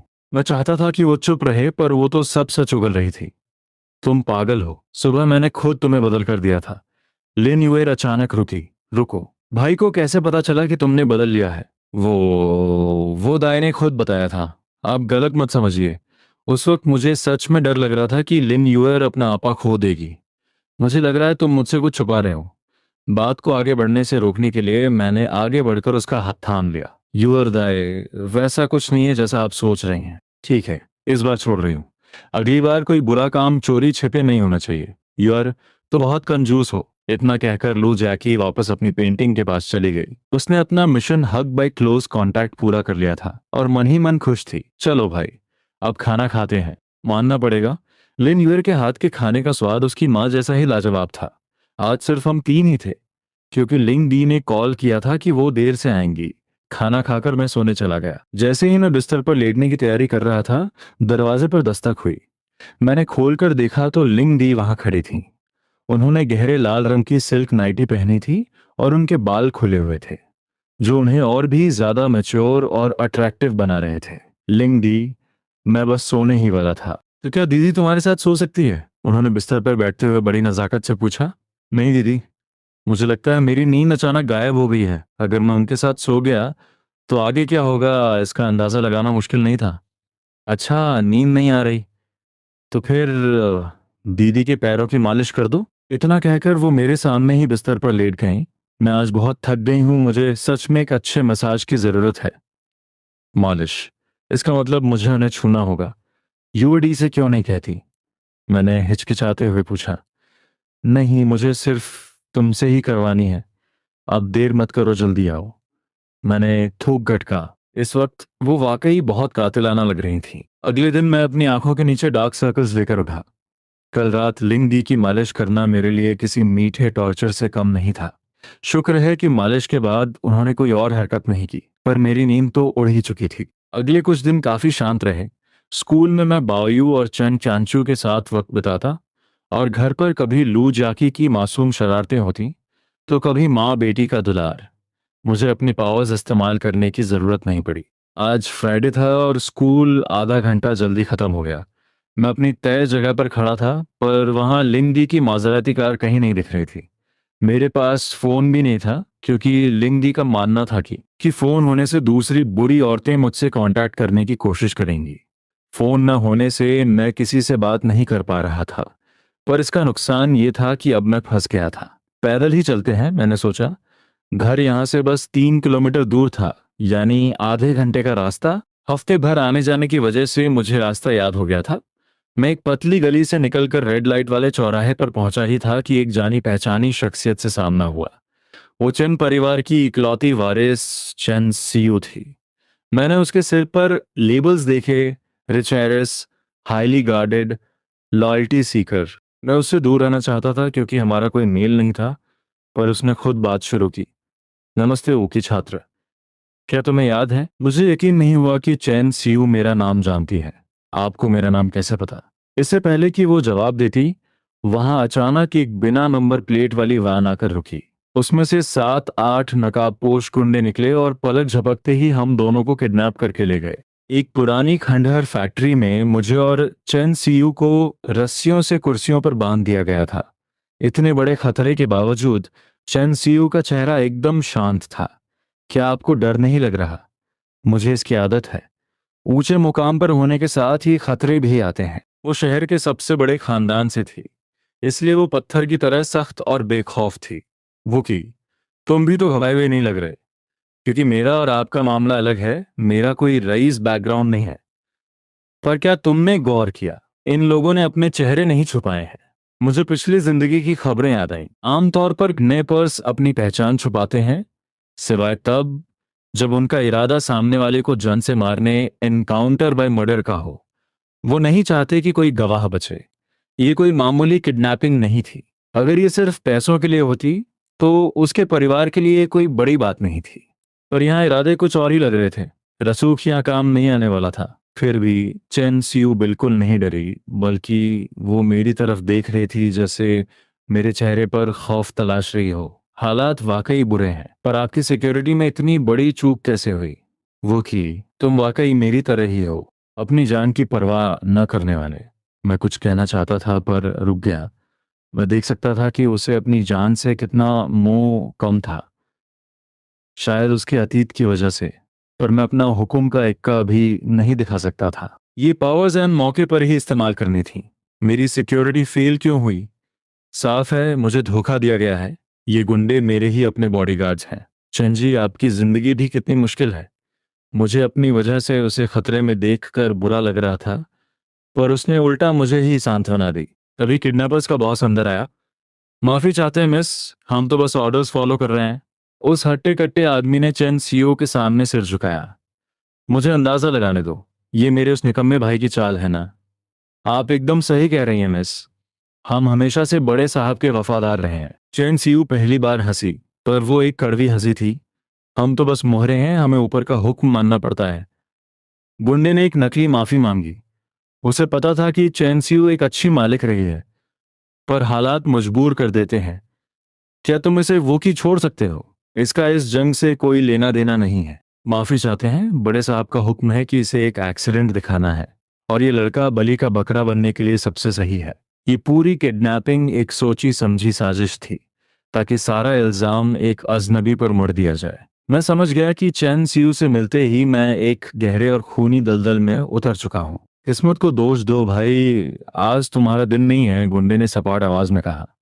असल में तुम लोग एक बहुत बड़ी गलती कर रहे हो। मैंने उसकी बात काटी। क्या? गुंडे का दिल अचानक धड़का। उसने दोबारा मुझे गौर से देखा। चैन जी का मुझसे मिलना उनकी खुशकिस्मती है। पर मुझे चुनना तुम्हारी सबसे बड़ी गलती है। चालाकी मत करो, तुम बच नहीं सकते। गुंडे को एक अनजाना डर सताने लगा। इतने उग्र क्यों हो रहे हो? शायद तुम अपना हुक्म भूल चुके हो और अब बस हमें आजाद करना चाहते हो। इतना कहकर मैंने हिप्नोसिस शुरू किया। मैं अभी आपकी रस्सियां खोलता हूँ। जैसे ही मैंने हुक्म दिया वो गुंडा मेरे पास आया और उसने हम दोनों के हाथ पांव खोल दिए। आजाद होते ही चैन सियो की आंखों में हैरानी साफ दिख रही थी। उसे पता था कि ये लोग अपने हुक्म के कितने पक्के थे। बॉस, आप ये क्या कर रहे हैं? इन्हें जाने मत दीजिए, वरना सजा मिलेगी। पीछे खड़े चेले चिल्लाते हुए आगे आए और रास्ता रोक लिया। वो कि क्या अब हम जिगरी यार, लाइफ एंड डेथ फ्रेंड्स बन गए हैं? हमें बस मुसीबत के साथ ही कहना चाहिए। मैं इसकी बात को सही किया। चेंसियो ने फैक्ट्री वाली बात पर कोई सवाल नहीं किया। उसे पता था कि मेरे पास कुछ राज हैं। क्या तुम्हें घर का रास्ता पता है? नहीं, मैं वान में आया था। बस इतना याद है कि जंगल और पत्थरों वाला रास्ता था। ये शहर का बाहरी इलाका है। पहले शहर की तरफ चलते हैं। इतना कहकर चेंसियो ने मेरा हाथ थाम लिया। हम आधे घंटे तक जंगल और पक्की सड़कों पर पैदल चलते रहे। हैरानी की बात थी कि उसने एक बार भी थकने की शिकायत नहीं की। शायद सुरक्षित होने का एहसास उसे ताकत दे रहा था। अब घर कैसे जाओगे? एक टैक्सी ले लूंगा। शाम ढल रही थी। अगर मैं अभी टैक्सी लेकर निकला तो घर वाले सवाल नहीं करेंगे। क्या तुम मेरे साथ एक जगह चल सकते हो? चेंसियो ने मेरा हाथ अभी भी कसकर पकड़ा हुआ था। बस आगे एक फूड स्ट्रीट है। मैं थोड़ा हिचकिचाया। अगर और देर हुई तो घर पर बवाल हो जाएगा। वो की, क्या तुमने सिंड्रेला सिंड्रेला की कहानी सुनी है? इतना कहकर उसने मेरा हाथ छोड़ा और सड़क की लाइट के नीचे एक चक्कर लगाया। उसकी स्लेटी रंग की ड्रेस सुनहरी चमकने लगी और उसके चेहरे पर एक मासूम मुस्कान आ गई। उसकी रईसी वाला अंदाज गायब हो चुका था। अब वो बस एक साधारण लड़की लग रही थी। वाकई राजकुमारी अब सिंड्रेला बन गई है, मैंने उसे देखकर कहा। अपनी फैमिली की वजह से उसे कभी आम जिंदगी जीने का मौका नहीं मिला था। आज मैं अपनी रूह की गहराई से बस एक आम इंसान बनकर रहना चाहती हूँ। वो रुकी और उसका चेहरा थोड़ा उदास हो गया। तो क्या तुम मेरी इस छोटी सी ख्वाहिश को पूरा करने में मेरा साथ दोगे? उसने अपनी हथेली मेरे सामने फैलाई। जरूर। एक लड़की की इतनी सच्ची गुजारिश को मैं ठुकरा नहीं सका। आज तुमसे मिलना मेरी जिंदगी की सबसे बड़ी खुशनसीबी है। वो धीरे से मेरे करीब आई और मेरा हाथ थामा। ऑफिस छूटने का वक्त था, इसलिए बाजार में काफी भीड़ थी। चंशियो बच्चों की तरह खुश थी, जैसे वो बरसों की कसर आज ही पूरी कर लेना चाहती हो। जब हम गली के आखिर में पहुंचे तो वहां एक छोटा सा स्टॉल था जो छोटी मोटी एक्सेसरीज बेच रहा था। वो कि मुझे एक तोहफा दो ना। उसकी आंखों की गहराई देखकर मैं मना नहीं कर पाया। ठीक है, ये वाला। उन रंग बिरंगी चीजों के बीच मुझे एक पिंक बो तितली वाला क्लिप पसंद आया। पैसे चुकाकर हम वहां से आगे बढ़े। वो कि इसे तुम ही मेरे बालों में लगा दो। आगे सड़क का एग्जिट था। चेंसियो अचानक रुकी और अपने लंबे बालों को ऊपर की तरफ समेटा। वो एक बहुत ही शालीन ग्रेसफुल अंदाज में मेरे आखिरी स्पर्श का इंतजार कर रही थी। मैंने धीरे से वो क्लिप उसके बालों में लगा दी। कैसी लग रही हूं? उसने अपना सिर थोड़ा सा हिलाया और उम्मीद भरी नजरों से पूछा। बहुत सुंदर। ये सफेद रंग मेरी दी हुई निशानी के साथ और भी खिल रहा है। इतना ही काफी है। पर अब सिंड्रेला को वापस राजकुमारी बनना होगा। उसकी नजरों में फिर से वही गंभीरता आ गई। एक पल में वो मासूम लड़की फिर से ताकतवर खानदान की वारिस बन गई। पास खड़ी ब्लैक रोल्स रॉयस की तरफ बढ़ते हुए उसने अलविदा कहा। राजकुमारी से सिंड्रेला और फिर राजकुमारी, वाकई जादुई है। मैंने अपना सिर हिलाया और मुस्कुराया। अरे नहीं, लिंगडी घर पर इंतजार कर रही होंगी। चेहरे पर उनकी याद आते ही मैं घबरा गया और एक टैक्सी बुलाकर घर की तरफ भागा। शुक्र है कि अंधेरा होने से पहले पहुंच गया। उम्मीद है कि वो लोग गुस्सा नहीं होंगे। मैंने मन ही मन दुआ मांगी और घर के अंदर कदम रखा। पूरा हॉल रोशन था। सोफा पर तीनों लिंगदी, युवर्दी और जैकी एक साथ बैठी थी। वो आई। सबसे पहले लिंगदी ने टोका। उनका चेहरा जो हमेशा मुस्कुराता था अब बर्फ की तरह ठंडा था। लिंगदी इस वक्त किसी आइसबर्ग जैसी लग रही थी। सिर्फ लू जैकी ने अपना मुंह फुला रखा था, जो गुस्से से ज्यादा क्यूट लग रहा था। वो, आप लोग मेरा इंतजार मत कीजिए, मैंने बाहर खा लिया है। मैंने मेज पर रखे खाने को देखा। सब कुछ वैसा का वैसा रखा था और अब ठंडा पड़ चुका था। साफ था कि सब मेरा इंतजार कर रहे थे। दूसरी बातें बाद में, वो की पहले यहां आओ। लिंगदी की आवाज में वो गर्माहट नहीं थी, बल्कि एक भारीपन था। मुझे पता था कि अब माफी मांगना ही एकमात्र रास्ता है। लिंगदी, मुझसे गलती हो गई। बताओ, क्या गलती की है? युवर्दी ने अपने हाथ बांध रखे थे और वो अभी भी काफी सख्त दिख रही थी। मुझे बाहर नहीं रुकना चाहिए था और आप सबको इंतजार नहीं कराना चाहिए था। मैंने सिर झुका लिया और उनकी आंखों में देखने की हिम्मत नहीं थी। वैसे भी आज जो हुआ वो मैं सच सच नहीं बता सकता था, क्योंकि वो किसी भी पागलपन से कम नहीं था। तुम्हें अंदाजा भी है कि मैं कितनी परेशान थी। मेरी माफी सुनकर लिंगदाय का चेहरा थोड़ा नरम पड़ा। उनका गुस्सा अब फिक्र और ममता में बदल गया था। हमें इतना डराने के बाद क्या तुम्हें अपनी गलती का एहसास है? तभी यूएडाई ने बात काटी। हालांकि वो भी नाराज थी, पर उसकी आंखों में एक अजीब सी चमक थी। यूएडी, मुझे माफ कर दीजिए। अब से मैं हमेशा वक्त पे आऊंगा। और मेरा क्या? लू जियाकी ने भी मासूमियत से अपनी तरफ इशारा किया। जियाकी दी, आपको भी आगे से परेशान नहीं करूंगा। मेरा एटीट्यूड एकदम शरीफों वाला था। चलो, अगर तुम दिल से माफी मांग रहे हो तो ठीक है, पर हमें इतना परेशान करने की सजा तो मिलेगी ही। लिंगडी ने अचानक अपनी चाल बदली और उनके चेहरे पर एक शरारती मुस्कान आ गई। यूर, बताओ, जब तुम बचपन में देर से आती थी तो मैं क्या सजा देती थी? मम्मी, अब वो पुरानी बातें मत छेड़िए। यूरडी अचानक झेंप गई, जैसे उसका कोई काला इतिहास खुलने वाला हो। शायद पिटाई स्पैंकिंग होती थी। लिंगडी ने ऐसे नाटक किया जैसे उन्हें अभी याद आया हो। मम्मी, बस भी कीजिए। अपनी बेइज्जती होते देख युवती कहीं छुप जाना चाहती थी। लिंगडी, आप मजाक कर रहे हैं ना? मुझे ऐसी सजा नहीं चाहिए। बिल्कुल मजाक नहीं है। वो कि इधर आओ। उन्होंने फिर से सख्त होने का नाटक किया। मम्मी, अपनी ये बचकानी हरकतें बंद कीजिए। युवरदी ने साफ मना कर दिया। ठीक है, अगर युवर को मंजूर नहीं है तो सजा का तरीका बदल देते हैं। लिंग भी मुस्कुराई और अपनी बाहें फैला दी। अगले ही पल उन्होंने मुझे अपनी बाहों में ऐसा भींचा कि मेरा दम ही निकल गया। मेरा चेहरा उनकी छाती में दब चुका था। ये तुम्हारी सजा है। अब यहीं रहकर अपनी गलती का पछतावा करो। मम्मी, अब छोड़ भी दीजिए। भाई को घुटन हो रही है। युवरदी ने जब मुझे उनकी बाहों में जकड़े देखा तो उसकी आवाज में जलन जलसी साफ झलक रही थी। हाँ, चलो इस बार माफ किया। अपनी बेटी की जलन को नजरअंदाज करते हुए लिंग दी उठी और अपने कमरे की तरफ चली गई। भाई, मेरे पास आकर बैठो।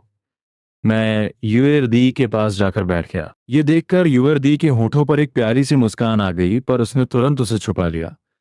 अब सच बताओ, किसके साथ इतनी देर तक बाहर थे कि घर की याद ही नहीं रही?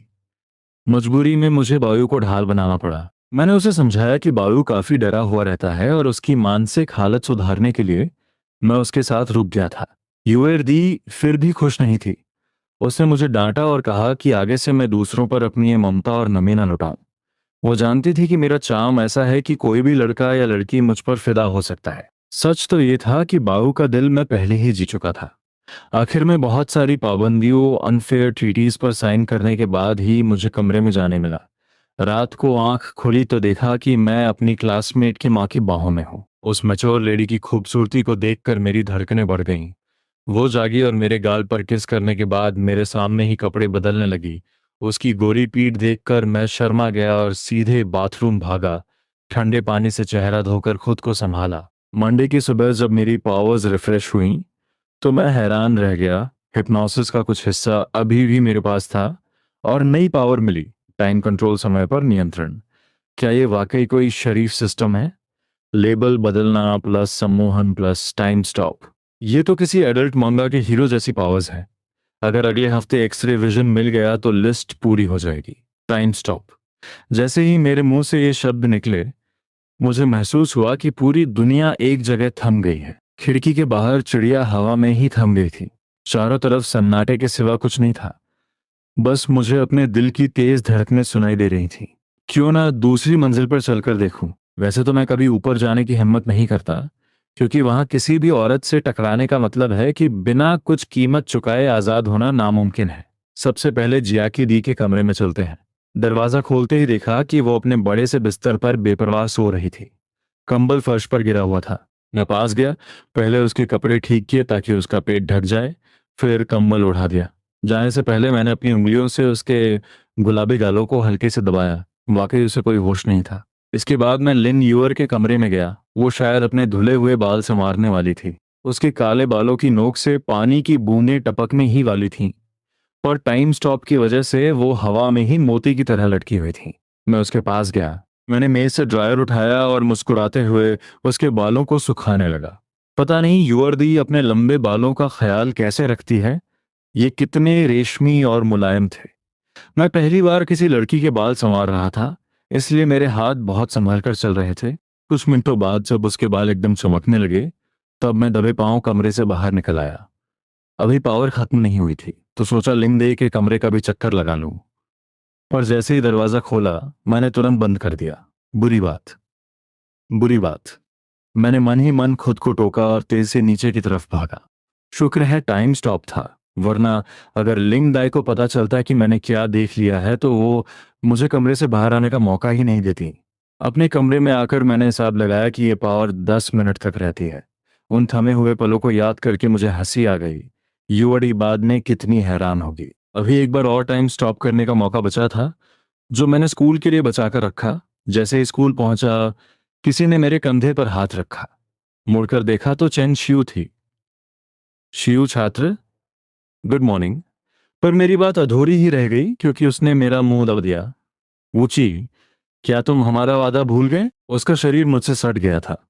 उसकी उंगलियां मेरी गर्दन पर रेंग रही थीं और जानबूझकर मेरे एडम्स एप्पल के पास खेल रही थी। अपना मनचाहा नाम सीयू सुनकर ही उसने मुझे छोड़ा। पिछले हफ्ते वाले उस गुंडे का क्या हुआ? क्या आपने उसे ढंग से निपटा दिया? मैंने पिछली किडनैपिंग के बारे में पूछा। ऐसी छोटी चीजों के लिए तुम्हें परेशान होने की जरूरत नहीं है, उसने बड़ी बेबाकी से जवाब दिया। फिर मेरे कान के पास फुसफुसाते हुए बोली, अब अगर तुम चाहो भी तो उसे ढूंढ नहीं पाओगे। ये सुनकर मेरे शरीर में एक सिहरन दौड़ गई। मेरे बगल में खड़ी ये खूबसूरत हसीना मेरी सोच से कहीं ज्यादा खतरनाक थी। अरे एसयू, तुम फिर से गले क्यों लग रही हो? जैसे ही वो सीरियस माहौल खत्म हुआ, उसने मेरा हाथ फिर से थाम लिया। दोस्तों के बीच इतनी नजदीकी तो नॉर्मल है ना? मैं कहना तो चाहता था कि बिल्कुल नॉर्मल नहीं है। इस तरह हाथ पकड़ना सिर्फ कपल्स के बीच होता है। पर वो अभी अभी शांत हुई थी, इसलिए मैं उसे और भड़काना नहीं चाहता था। चलो, मैं तुम्हें तुम्हारी क्लास तक छोड़ देता हूँ। मैंने बीच का रास्ता निकाला ताकि वो चैन क्यांचू से न टकरा जाए और कोई हंगामा ना हो। वुची, शायद तुम्हें गलत फहमी हुई है। चेन सीयू ने मुड़कर मेरी तरफ देखा और उसके होठों पर एक प्यारी सी मुस्कान आ गई। अब मैं पुरानी क्लास में नहीं हूं। क्या तुम तुम मेरी ही क्लास में तो नहीं आ गई? मेरे दिल में एक बुरा सा ख्याल आया। मैं सन्न रह गया और मन ही मन डरने लगा। बधाई हो, तुम्हारा अंदाजा सही है। इनाम के तौर पर तुम मेरे बेंच पार्टनर बने। जब हम दोनों एक साथ क्लास के दरवाजे पे पहुंचे, तो पूरी क्लास में सन्नाटा छा गया। वो स्कूल ब्यूटी जो कभी किसी को घास नहीं डालती थी, आज मेरा हाथ पकड़कर चिपकी हुई थी। ये नज़ारा सबके होश उड़ा देने वाला था। लगता है चंद छात्र पहले ही पहुंच गईं, तभी क्लास टीचर दरवाजे पर दिखाई दिए। वो की, अपनी जगह पर बैठ जाओ। मैंने बिना किसी को भनक लगे सीयू का हाथ धीरे से हटाया। जैसे ही मैं बैठा, चिंचांचू की गुस्से भरी आवाज सुनाई दी। वो की, तुम्हारा इसके साथ क्या चक्कर है? मैं सवालों से बचना चाहता था, इसलिए बात घुमा दी। चलो टीचर की बात सुनते हैं। मेरा नाम चेन सीयू है। हैरान होने की जरूरत नहीं है। सीयू की रोबीली नजरें पूरी क्लास पर घूमी और सबने चुपचाप अपना सिर झुका लिया। और जैसे ही उसकी नजर मेरे बगल वाली सीट पर पड़ी, उसकी भौहें तन गई। वहां बैठी चेन की आंशियों भी पीछे नहीं हटी और उसे घूरने लगी। ऊंची, तुमने तो कहा था तुम उसे अभी अभी मिले हो। मुझे यहाँ बैठना है। क्या तुम अपनी जगह छोड़ सकती हो? सीयू सीयू चेन चांचू के सामने खड़ी हो गई और उसकी सीट की तरफ इशारा किया। मैं अपनी सीट तुम्हें क्यों दूं?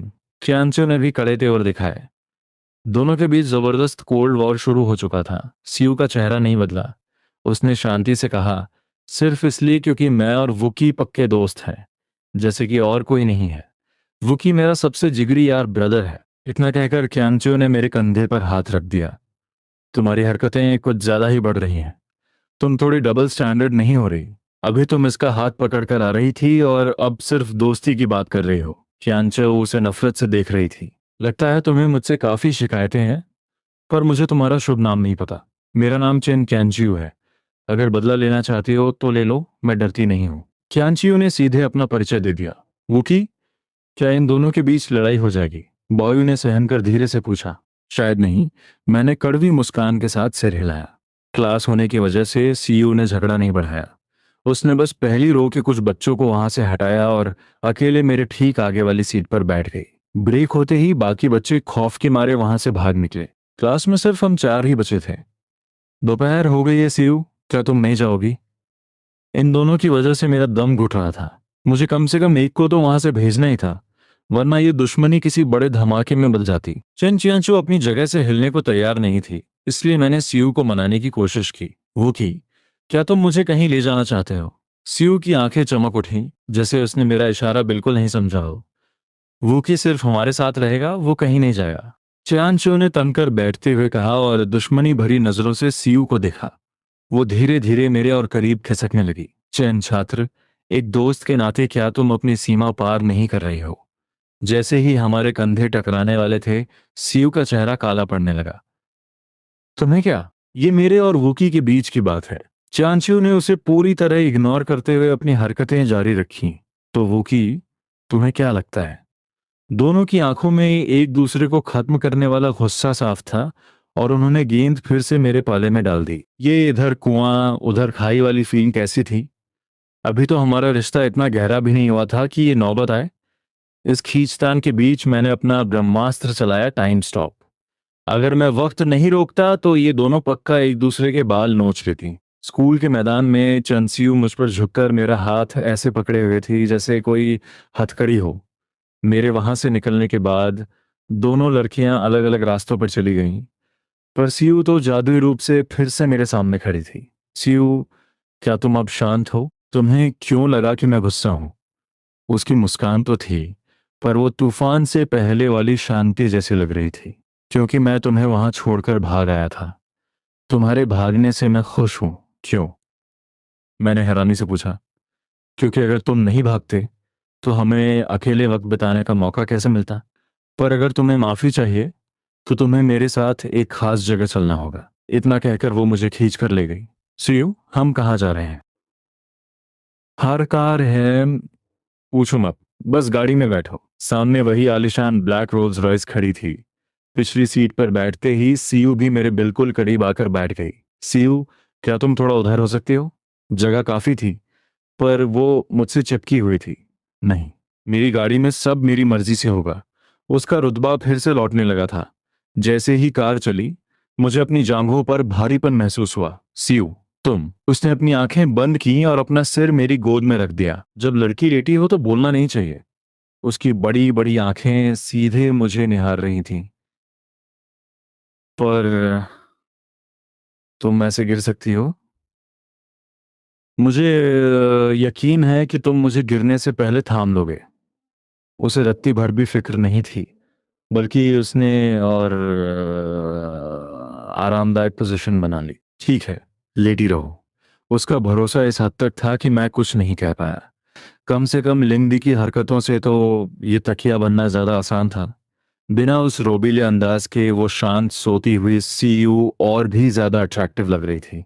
कार चलती रही और अंदर सन्नाटा छाया रहा।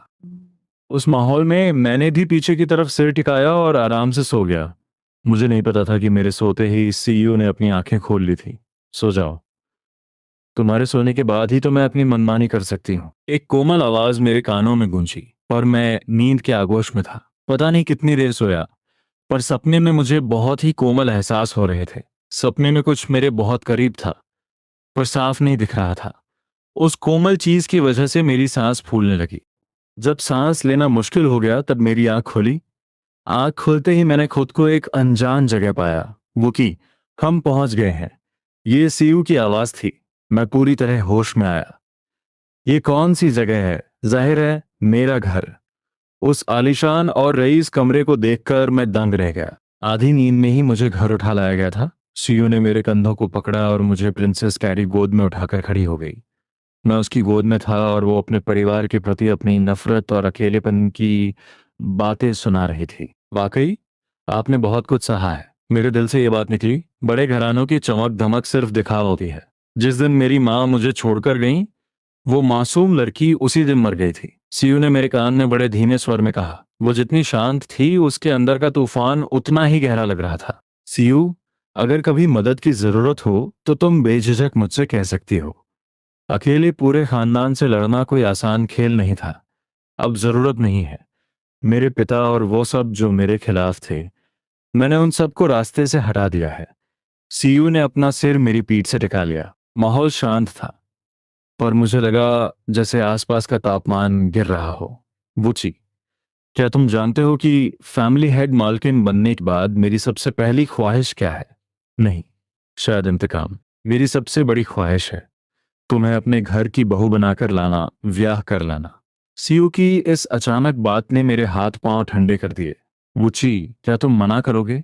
उसका पूरा रुतबा जाग चुका था और कमरे में एक अजीब सा दबाव महसूस हो रहा था। ये मना करने की बात नहीं है, पर ब्याह कर लाना क्यों?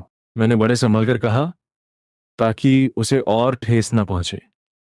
बेशक, मैं तुम्हें इस घर में लेकर आऊंगी और ये पूरी जायदाद तुम्हारे दहेज के तौर पर होगी। उसने मुझे पीछे से कसकर पकड़ लिया।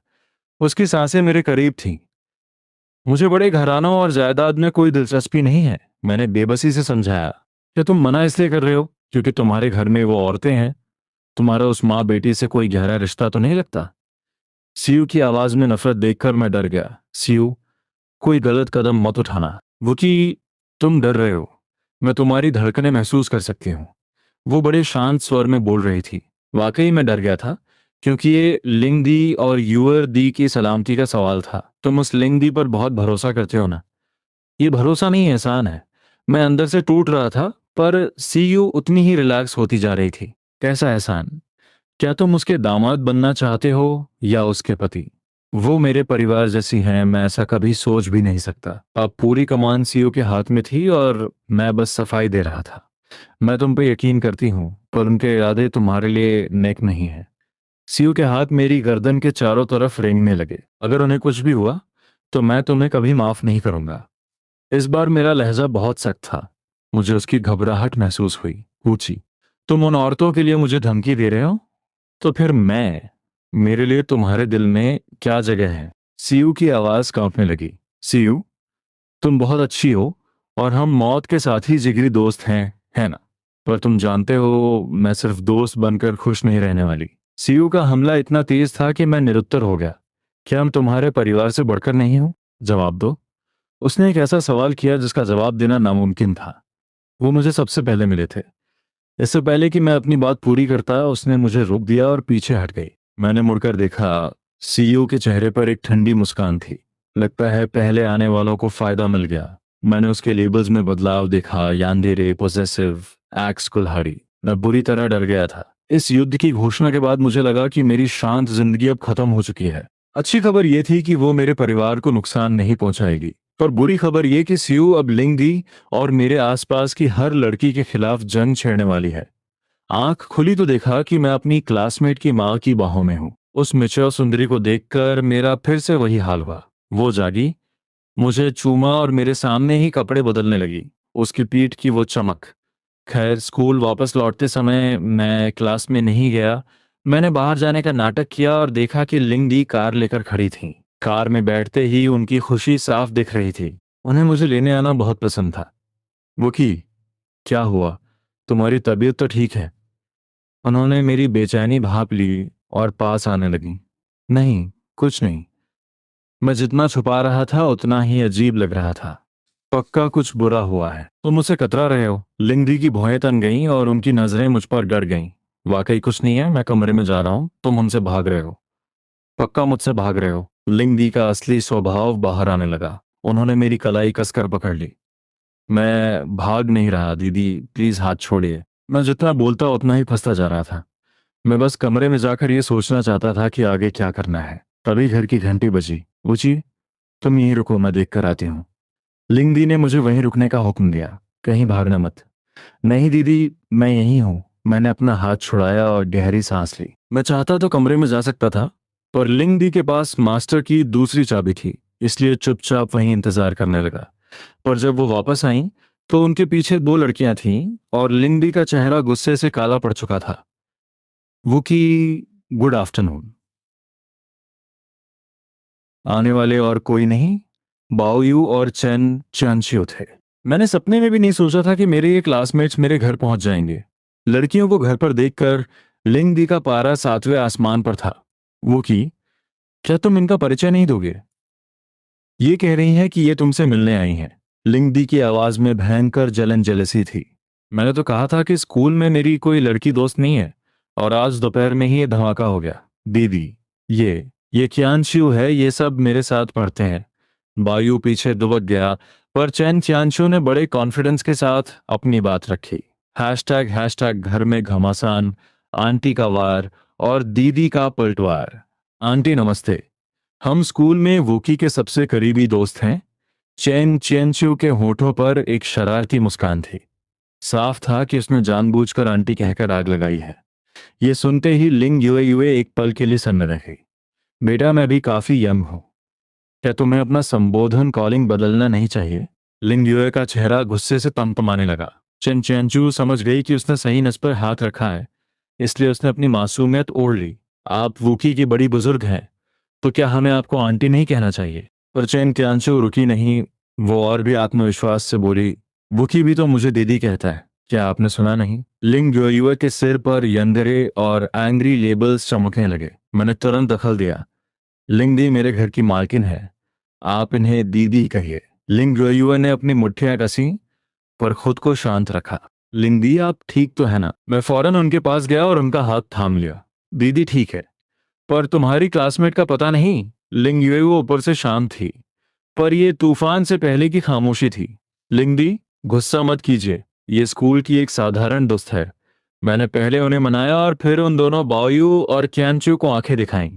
वुकी, मैं इसे दीदी कह सकती हूँ, पर क्या तुम्हें अपना संबोधन नहीं बदलना चाहिए? चेन क्यांचू ने कड़वाहट से कहा। वो अब आंटी वाले शब्द पर नहीं उलझ रही थी, पर वो चाहती थी कि मैं उसे भी खास इज्जत दूं। मुझे भी तो सुनाओ, तो मैंने प्यार से क्या कहकर बुलाते हो? लिंग युए का ध्यान भी अब इसी बात पर टिक गया। क्या ये वाकई नॉर्मल है? मुझे ऐसे क्यों दीदी को और लगने का कुछ नहीं। और मुझे किसी ने इतने हाथ से दीदी नहीं बुलाया। ने अपनी दुश्मनी मजाक कर रही है। लिंग दी का सोचा सुंदर है कि शायद लिंग युए के बारे में तुरंत सुधर गया। चैन दीदी ज्यादा कमाल अभी भी जारी था। बस मैं अपने स्कूल के दिनों में सबसे पॉपुलर लड़की नहीं। लिंग युए ने चियांचू को कोई फैसला देखना है। इस बात पर बेटा आगे माने में आसानी हरकत लगी हो जाने लगी। लिंग युए ने अंदाजा लगाया तो फिर अपनी नजरें गड़ाए रही जवानी में दीदी कहीं कोई आउटटेक न कर जाए। चैन चियांचू के स्कूल वाले चियांचू ने ख्याल आया, उस लड़के बाउई से दूर रहना और उसके मन में तुम्हारे लिए सिर्फ दोस्ती नहीं है। दो शेरों की लड़ाई में हमेशा तीसरा फायदा उठाता है। वो तो लड़का है और बेचारा बहुत सीधा है। वो तमाशा देखेगी, गलत समझ रही हैं। एन मौके पर मुझे पूरी बहस में चुपचाप पीछे खड़ा था। उसने तो कुछ किया भी नहीं। वो कि तुम्हें अपनी चाम का अंदाजा नहीं है। आजकल के लड़के भी खतरे से खाली नहीं है। लिंग युए की आंखें चमक रही थीं। वो जानती थी कि बाओयू जैसा शर्मीला लड़का जो बिना कुछ कहे बस साथ खड़ा रहता है, वो चेन क्यांचू से कहीं ज्यादा खतरनाक साइलेंट प्लेयर साबित हो सकता है। लिंग दी, आप भी ना। इससे पहले कि मैं कुछ कहता बाहर फिर घंटी बजी। मुझे लगा शायद क्यांचू वापस आ गई, वो नहीं है। लिंग दी ने खिड़की से बाहर झांका और उन्हें सुनहरे बाल दिखे। फिर कौन हो सकता है? मैंने बेबसी से सोचा, क्यांचू और सीयू के अलावा और कौन बचा था? घबराओ मत, ये जानी पहचानी लग रही है, मेरी जान में जान आई। देखा तो पड़ोसी मिलिया की बेटी लीना खड़ी थी। बुची। मुझे देखते ही उसने हाथ हिलाया। लीना, तुम यहाँ कैसे? फालतू बातें मत करो और दरवाजा खोलो। बाहर खड़ी मैं बेवकूफ लग रही हूँ। लीना का वही सुंदर अंदाज मदद मांगनी है, पर तेवर कम नहीं करने। मेरे घर में और लोग भी हैं। मैंने उसे इशारा किया कि संभल कर रहे। वो फौरन समझ गई। आंटी नमस्ते, मैं वूकी की क्लासमेट हूँ, बस मिलने आई थी। चिनचेंचू के मुकाबले लीना काफी तमीज से पेश आई। आंटी किसे कह रही हो? दीदी बुलाओ। लीना की पलकें झपकी, उसे लिंग दी में अपनी माँ की छवि नजर आई। नमस्ते दीदी। उसने बिना बहस किए हार मान ली और घर के अंदर घुस गई। मैंने तुम्हें कहीं देखा है? लिंग दी का शक अभी खत्म नहीं हुआ था। दीदी, मैं पड़ोस में ही रहती हूँ। ओह, तो तुम उस मिलिया की बेटी हो। लिंग दी को याद आ गया। लीना, तुम अचानक यहाँ कैसे? दोस्त से मिलने आई हूं कि तुम खुश तो नहीं लग रहे। इतना कहकर वो मेरे और करीब खिसक आई। तुम तो बस साधारण क्लासमेट हो ना, तो इतना चिपक क्यों रही हो? लिंग दी ने उसे टोक दिया। तुम बैठो, मैं फल लेकर आती हूँ। जाते जाते उन्होंने मुझे वार्निंग दी, दूरी बनाए रखना होगी, वरना मुझे कुछ और हथियार लेकर बाहर आना पड़ेगा। मैं पसीने पसीने हो गया। जी दीदी, समझ गया। वुकी, तुम तो डरपोक निकले। लिंग दी के किचन में जाते ही लीना अपने असली रूप में आ गई। जैसे ही वो मेरी तरफ बढ़ी, मैंने उसे रोका। दूर रहो लीना। तभी एक और आवाज आई। भाई, ये कौन है? यूएरडी वापस आ गई थी। मेरा सिर फटने लगा। अभी माँ को संभाला ही था कि अब बेटी भी आ गई। लिन यूएर की नजरें सीधे लीना पर गड़ी थीं। अभी तक बताया नहीं, ये अंदर कैसे आए? वो अपने लंबे पैरों से चलती हुई दबाव बनाने लगी। यूर दी, ये लीना है, पड़ोसियों की बेटी। मैंने फिर वही रटा रटाया इंट्रो दिया। तो तुम नीलिया आंटी की बेटी हो? बिल्कुल अपनी माँ पर गई हो। यूर दी और लिंग दी का रिएक्शन एकदम सेम था। वो कि क्या ये तुम्हारी बड़ी दीदी हैं? लीना को यूर दी के सामने अपनी प्रेजेंस कम लगने लगी। लीना बहन, तुम हमारे घर में क्या कर रहे हो? लिन यूर ने सीधे मेरी बगल वाली सीट पर कब्जा कर लिया। लीना की भौएं तन गईं, क्योंकि वो वहां बैठना चाहती थी। मैं वूकी की क्लासमेट और पड़ोसी हूं, मिलना तो बनता ही है। वो लिंग दी के सामने तो शरीफ थी, पर लिन यूअर को वो अपनी दुश्मन मानने लगी थी। अगर तुम भाई से दूर रहो तो मिलना बनता है। लिन यूअर ने ठंडे स्वर में उसे बीच से काट दिया। मैं तो नहीं रहूंगी। लीना का भी पारा चढ़ गया और वो वहीं डटी रही। भाई, इसे छोड़ो। इतना कहकर लिन यूअर ने लीना के सामने ही मेरा हाथ कसकर पकड़ लिया। लीना का दिल जलने लगा। ये बाहरी औरत इतनी आसानी से इसे कैसे छू सकती है? इसे खड़ा रहना है तो खड़ी रहे, देखने दो इसे, लिन यूअर ने नफरत से कहा। यूएडी ने मेरा हाथ थामे रखा और मेरे और करीब झुक गई। लीना के सामने वो जानबूझकर बहुत ज्यादा क्लोज हो रही थी। ये बहुत ज्यादा हो रहा है, लीना चिल्लाई। इसमें क्या ज्यादा है? ये मेरा भाई है, तुम जैसे बाहरी लोगों के लिए नहीं। लिन यूएर ने उसे घूरते हुए जवाब दिया। तुम दोनों भाई बहन हो, सच में तुम्हें शर्म नहीं आती? शर्म कैसी? ये सिर्फ कहने का रिश्ता है। अगर हम अभी शादी भी कर लें तो कोई कानून या समाज हमें नहीं रोक सकता। यूएडी ने सीधे शादी का कार्ड खेल दिया। तुम बेशर्म औरत। लीना बुरी तरह भड़क गई। ठीक उसी पल लिंग दी किचन से फल लेकर बाहर आई।